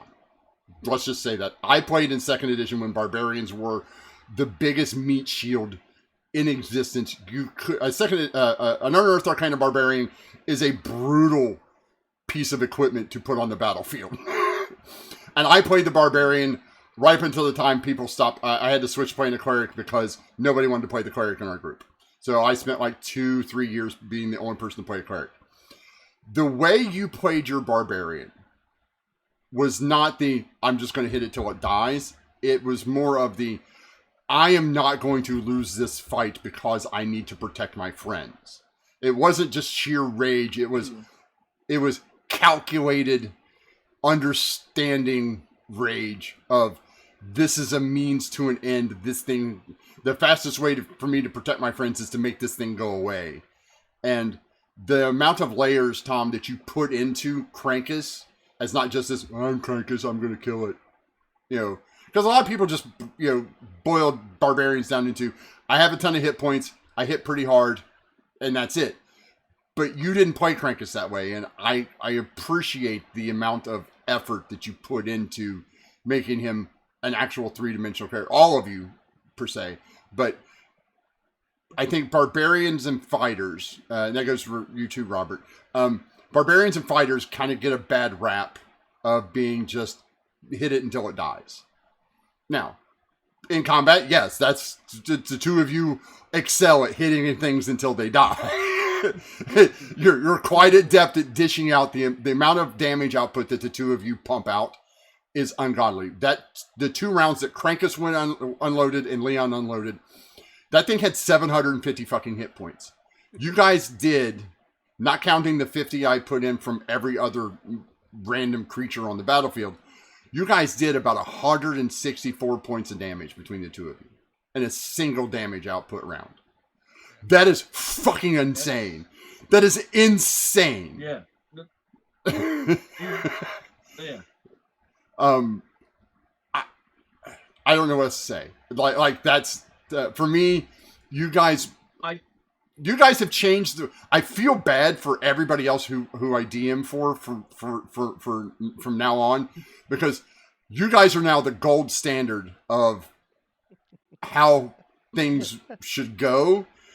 And I feel bad because now I am thinking of different ways. Because making a monster for you guys is like, yeah, I can make it immune to this, immune to that, and immune to this, and that's fine.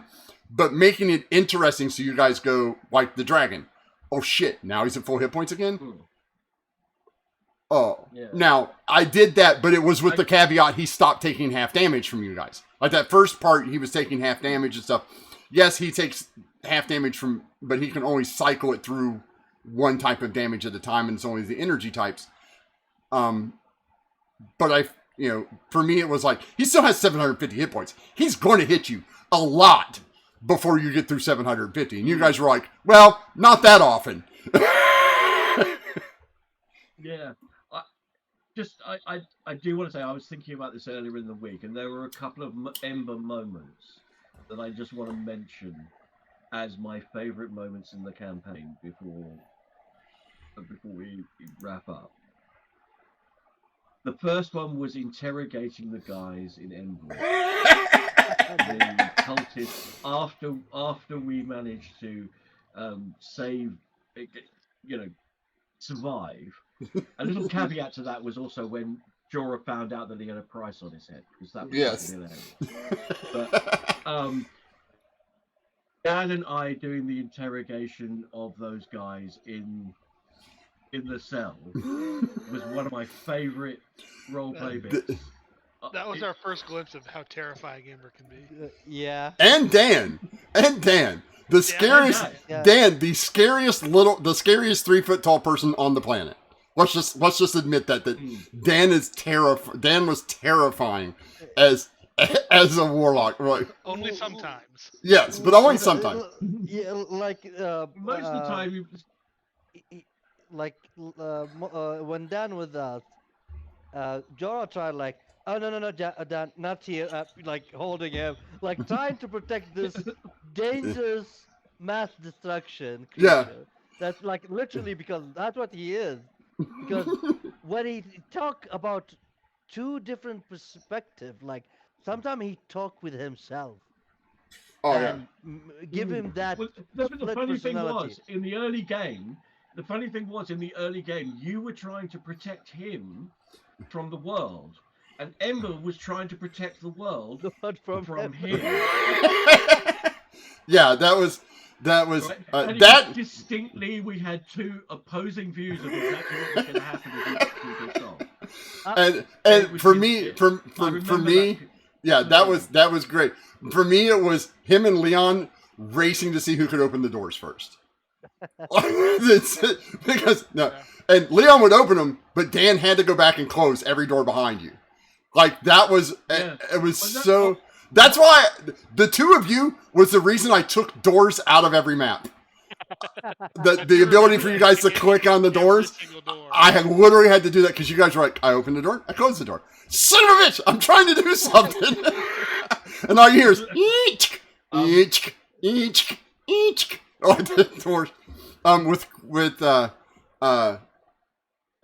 Tom, was there one moment that sticks out for you as, for Krankus that was just, or anybody else, like one moment that just kind of like is the moment that the first thing that comes to your mind when you think about the campaign in and of itself, for you or anybody else? Like what's the first thing you're like, wow, what was Oblivion Unchained unlike? And you go, oh, well, there was this time. Well, it's how much it. I mean, if I was going to describe it to somebody, I would say like it is National Lampoon's Vacation, but in a D&D setting. Right? Like we are the Griswolds going across America. Like Ember trying to keep us together. Like it's just a part. I mean, that just proves it. With like Leon killing the big bad with an adamantine rock. That was. Oh, look. To be fair, I think it was more as the Addams family traveling across. But yes. Yeah, the Addams Family in a National Lampoon movie. There's Cousin It. I don't know if you saw earlier. This was like about a couple of weeks ago. I posted one of the best descriptions of D&D I've ever heard. Is that the DM decides that the next adventure is going to be a heist movie, and the players decide whether or not the background music is going to be the Mission Impossible theme, the Pink Panther theme, or the Benny Hill theme. Yes. What the players are completely unaware of is that subconsciously they are always going to choose the Benny Hill theme. Well, no, for you guys, all three are playing. Because Leon and Krankus are the Benny Hill. Ember is the Pink Panther, and Jorah is the Mission Impossible. They're all so. Anytime the camera pans to a group, there's a different soundtrack to each one of them. That's right. The amount of times that I have said to my family after a stream, like, So here's the analogy that I use. So when DMs talk about their players being off the rails, I explain it as the rail runs from locally here in the U.S. from Cincinnati to Chicago. You guys are somewhere in Malaysia. Like, by the way, I wanted to let you guys know, I counted them up. You guys have, at the time, at the end here, you guys actively have 13 unfinished side quests. It doesn't surprise me. There's loads of stuff for us to go off and finish off doing later. Yeah, there are actively. One thing that I. Yeah, go ahead. Go ahead. I was going to say the other one thing that there was an Ember moment that again just stuck in my head was after we defeated the vampires, the vampire in the castle. Everybody had stayed outside except for Ember and the princess, and we'd gone and stayed in our paradise, in my paradise. Everybody else was in the castle, and Ember and the princess stepped out, and some young guard turned and pointed his spear at him and says, "Who are you?" And she turned around to him and said, "If you don't stop pointing that weapon at me, you're going to regret it for the rest of your very short life." Yes. And she said, "Oh, it's Lady Ember." One of the things that I liked was the delivery of the Boule armor to you guys at like it'd been like a year and a half in real time, but for you guys it'd been like 6 months.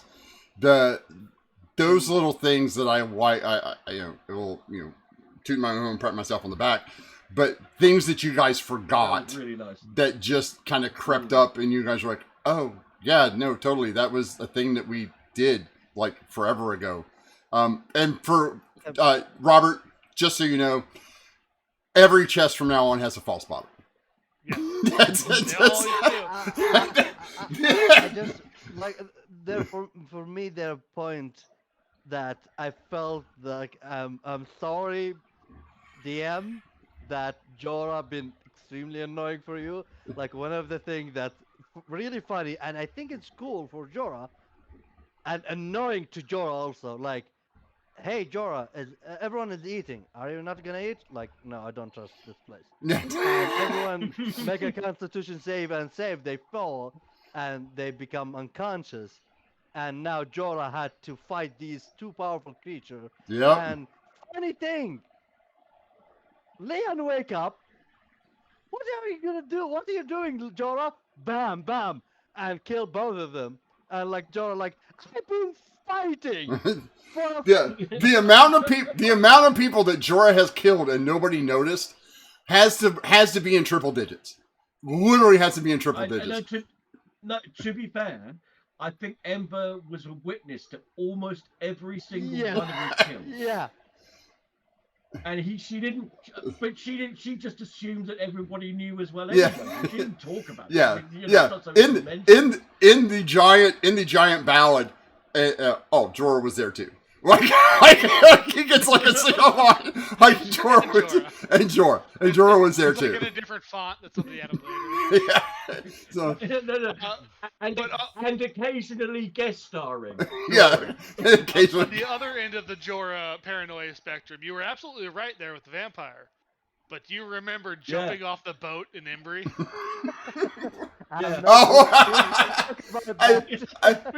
We were pulling into Embry, and I forget what prompted Ricky just said something like the harbor. You see the harbor master standing on there, and George just panics and jumps off the back of the boat. Well, Jorah, you guys had found out that Jorah was wanted by the cult. Yeah. And Jorah was like, "I'm not going to just step off the boat. They'll know I'm here." So he dives off the back of the boat, and I'm like, "Why? Like, nobody knows who you are, dude. Like, seriously." Like, I'm thinking, what? I tell you another moment is like we were in it wasn't in Ember, it was in Farpoint, and he turns around and says and he said, and the guards said, "So what's your name?" And I'm like, "Echo." And he said, "What's your name?" And it was Orient. I gave his name, and later on he turns around and says, "Why the hell did you give us our real name?" I said, "It isn't our real name. We just made these ones up, remember?" Yeah, he's like, "Don't give my real names." And Ember's like, "We made these up like 3 days ago. Why don't I it's not like everybody's got a cell phone and there's wanted posters everywhere. I know he knows who the fuck you are. Like, and Krankus being an official dwarf boggles my mind Yes, to no end. that was also that was a lovely moment. One of the other things is that's been an absolute joy for the past ever since I started playing the character, but especially so the moment she was told that she had managed to convince people that she was a goddess, was playing a character with that level of ego was so much fun.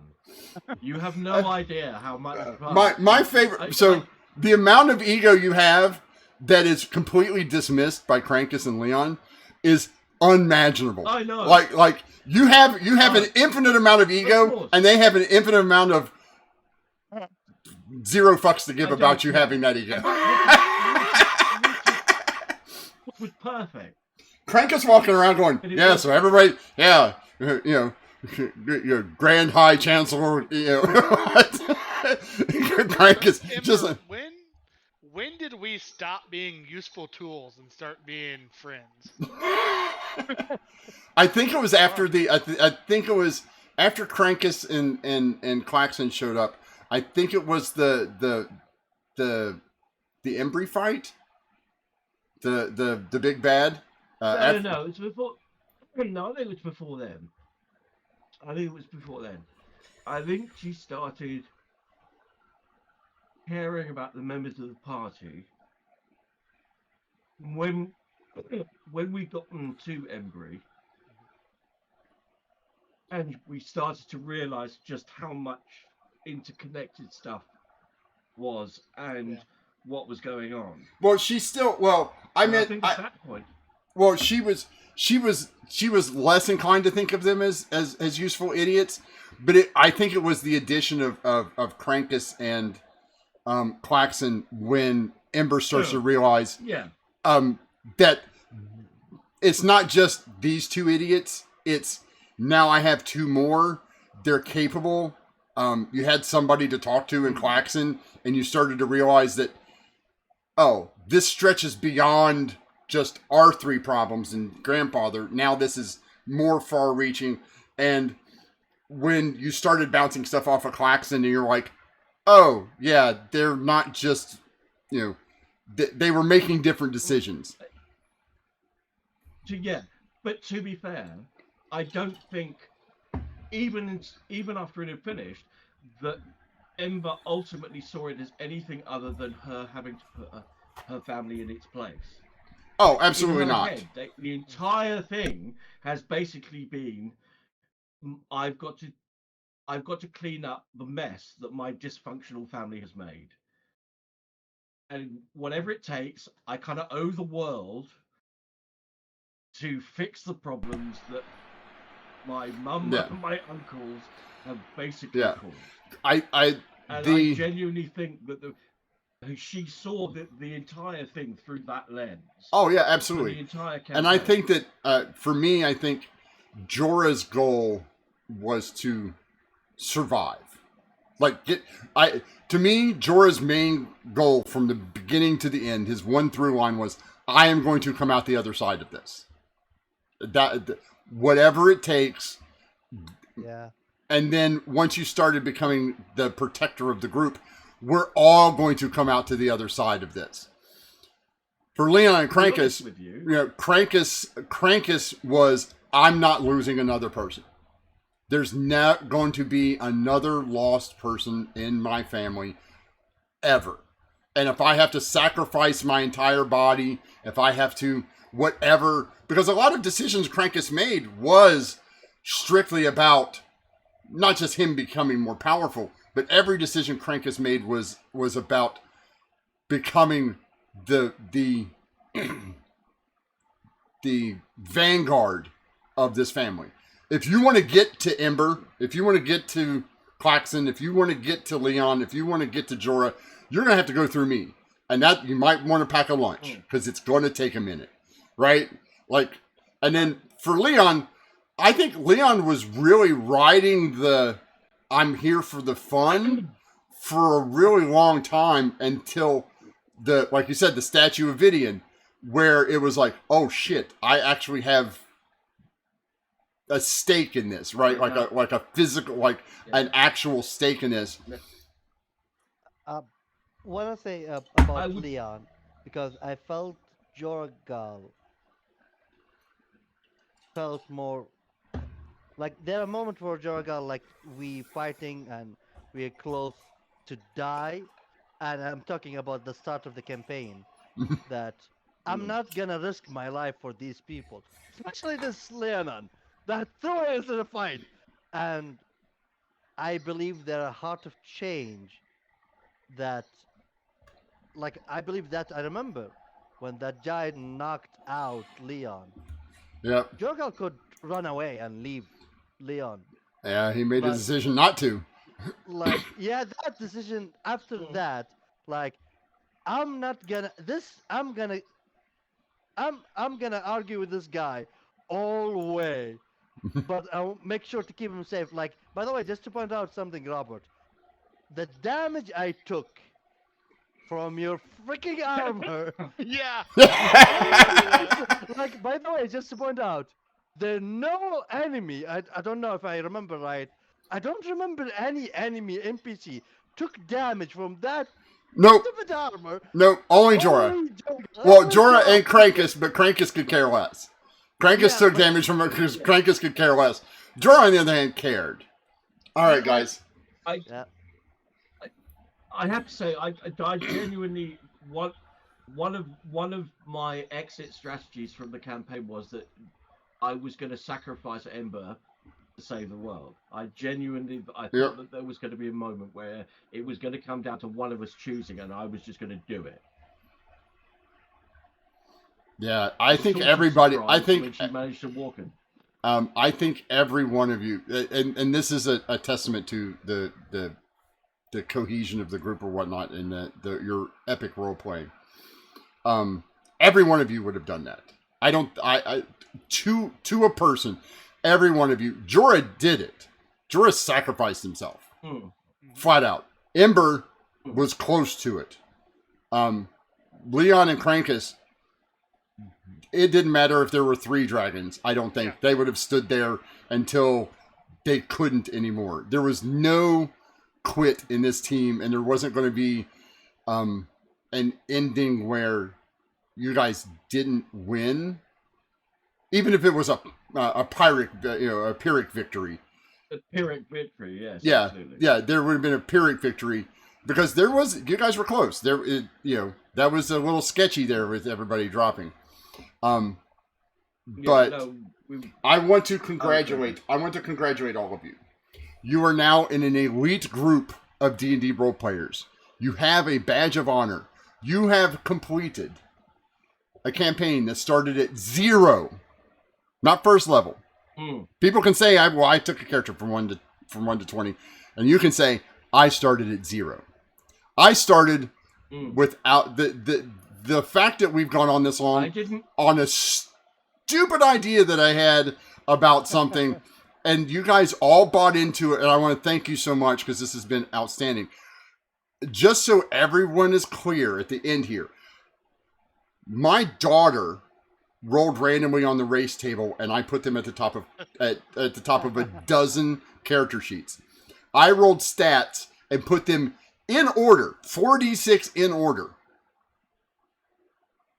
on random character sheets. I shuffled them up, and you guys got those character sheets in the order that you logged into the first game, by the way. That's how I chose which character sheet that you got and what race you were. You guys... I could have been Orient. I could have been right. You could have ended up being anything. There was a long list. There were 12 different races, 12 character sheets. I did this with Krakus. I did it with Claxton. I did it with Dan. Every one of you took what little I gave you and turned them into heroes because of the way you played. And I want to congratulate you and thank you for an epic campaign. I could not have done this without you. I had an idea. You guys made the story. And I want to thank you guys. It was a wild ride. It was a lot It of fun. was. Yeah, Yeah. it I was. had I had Oh, an yeah. I've had an enormous amount of fun. It's been so much fun. I've been looking. I look for. I had for the past almost 4 years. I've always looked forward to Friday evenings as some. I know I'm going to have a fun evening. Yeah. And I absolutely hated that I had to miss last year of it. I mean, Ah, there was very Nothing. significant hesitation on me to accept that job offer. Just because That's you guys are gonna make me cry now. Now stop. You know, if you it guys- was a lesser job, I would have turned it down. um, if Genuinely, anyone, folks, unfortunately, I if really do have to bounce. yes, But if anyone has any last comment you want to make, now's the time to say it because we are coming to an end here. I'll start with It's been Sai. exceptionally- Go ahead. All right, Sai, since you have to leave first.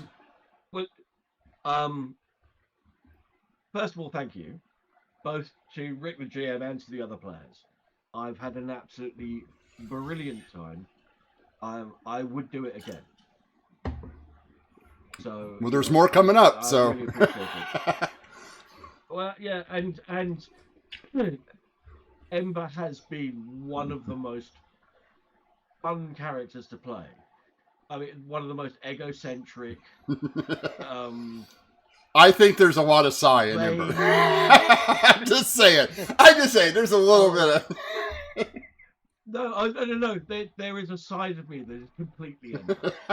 Most of the time, I really don't play into it. But You don't- when I'm don't- allowing my ego off the lead. I mean, another favourite moment was staring down that forest dragon, the forest guardian. There's this 200-foot long forest guardian that Ember casually flies down on the loot and just floats in front of her nose and says, "Yeah, you might be goddess, but so am I, and I'm not impressed." Moments like that during the campaign just absolutely made it for me. It was so much fun. Well, I appreciate it, and you have a wonderful evening. We'll chat after this. Tom? Too well. Yeah, See you, folks. this is Bye. yeah, have a good one, Sai. This was fun. It was better than It, I can't. It was definitely it's better than I thought it could be. It was it helped shape so much more than just what was in here. Like it helped shape other stuff and help. It was great. It was a lot of fun. Well, very very big appreciative. Thank you to you, Rick, and to other players as well. Trying to pull Robert back into the screen here. I'll have to move you over to where Sai was so people can see your face. There we go. There you are. All right. Robert? Yeah, it's not an episode without some tech issues. No, it's not. It's not a No, real it's- stream without a tech issue. Thank you, man, for running this. We started. It was 2020, wasn't it? Yep. It was, that was a bad time. It was a bad time for me. I lived in Texas. I was there by myself. I had no family. I couldn't get up with friends. Couldn't get up with coworkers. So this stream did a lot for me that first year. Just knowing I had something to look like Tom said, have something to look forward every week. It's a lot of fun, and more than just D&D to me, I think. So thank you for everything. Well, thank you. It wouldn't be the same without you guys. Manam? Last word? Yeah, I am grateful for all of you. Like, starting playing, like, just to point out, this is like when I start playing with you guys, it is the first time I play with Western, like different nationality. I never played D&D, never role play. I heard about D&D, I excited, I saw some stream, and playing with you guys. Like, and thank you, DM, thank you, Robert, thank you, Sai, and thanks to Tom. Learned a lot and had fun a lot with you guys. Like, you don't know how much. Like every Friday, like I want to play this game. I want to have fun, learning everything. And this guys is awesome. Like I'm saying that, but really, like it just yeah, like 3 years and a half starting D&D the first time as a hardcore, like starting with you guys. Like I feel each one of you when I start, like, oh my god, they are a hardcore player. I hope I don't get mess. And thanks to you guys, even if I make a mistake, you show me like, nope, that's wrong, and you tell me what's is right. And I'm grateful for you guys in many ways, not just for D&D. Well, I would like So to thank you say guys. first to you, Manam, you, sir, are one of the best actual role players, ROLE, that I have come across. The sheer number of loops that I have thrown in your face as a player, especially as a newer player. You did not go easy on him. No, I did not. I did. I did not pull any punches, and I told you guys I wasn't going to pull any punches. But the it really makes me proud as part of this community to see people from 3 different countries, multiple languages, all playing the same game, all having the same kind of fun, all learning. Manam, if anybody tells you that if you go to any other game and they say, well, no, that's kind of a noob move, you tell them to call us because we'll set them straight. You are not a new, you are a battle hardened D&D role player. And there's nothing for all of you. The sheer amount of story that you guys told, not the roles or any of that, but the sheer amount of story that you guys have developed, it's mind-numbing. I have, as everyone knows, I have a disability that causes me to have severe depression at times. The one thing that I can always look forward to, and I hated when we didn't play on a Friday, because that was the one thing I know that I'm going to sit down and for the next 4.5, 5 hours, I'm going to have the best time of my week, aside from spending time with my family, with my friends. I consider all of you, Cy, Robert, Tom, Manam, I consider you guys friends, like true friends. 3.5 years we have gone through this, and I tip my hat to all of you. It was a wild ride and stressful. I have to say it was quite stressful. A lot. I remember the time the lawnmower took out the internet mid-game. Yes. Yes. Stressful at times. We had our issues at times, mostly technological, mostly on my end. All can be attributed to Manam in some way. It's my fault. We're not ready to play until we're ready to play, and then Manam stands up and does something else. Yes, time to get coffee. I am so sorry about that. But I can't. Sitting 4 hours is not easy. Oh I no! need to walk. Oh yes, absolutely. But you guys have been awesome. This has been a great wild ride. It is a bittersweet moment for all of us. I'm pretty sure I can speak for all of us at this point. We are sad that this is over, but we are also elated that we made it to the end.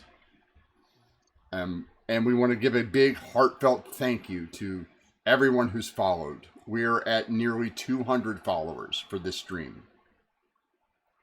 We are at 15, 16 subscribers. We're just short of hitting our 20 subscription for this stream. That's because of you guys. We want to thank everyone who watched us for the past 3.5 years. Everyone who chipped in. A big shout out to Comic Book World at comicbookworld.com, our main sponsor, who has kept us rolling and helped kept the lights on with some donations and things of that nature. Yeah, that's going to be it. We're going to be signing off here, signing out from the Blue Cheese Room here in the Dark Side of the Moon. This has been the final episode of Oblivion Unchained. May all your rolls be crits and may all your draws be lands, and we will see you again. Thank you again, guys. Say your final farewells, your final sign off. Bye, goodbye, everybody. And Take care, everyone. never turn down from a chest. There's always a full spot. There's always a false bottom, and somebody else will pay the price for it. Never a consequence. Be kind to everyone. Have a great weekend, and we will see you sometime in the near future. Goodbye. And that's it.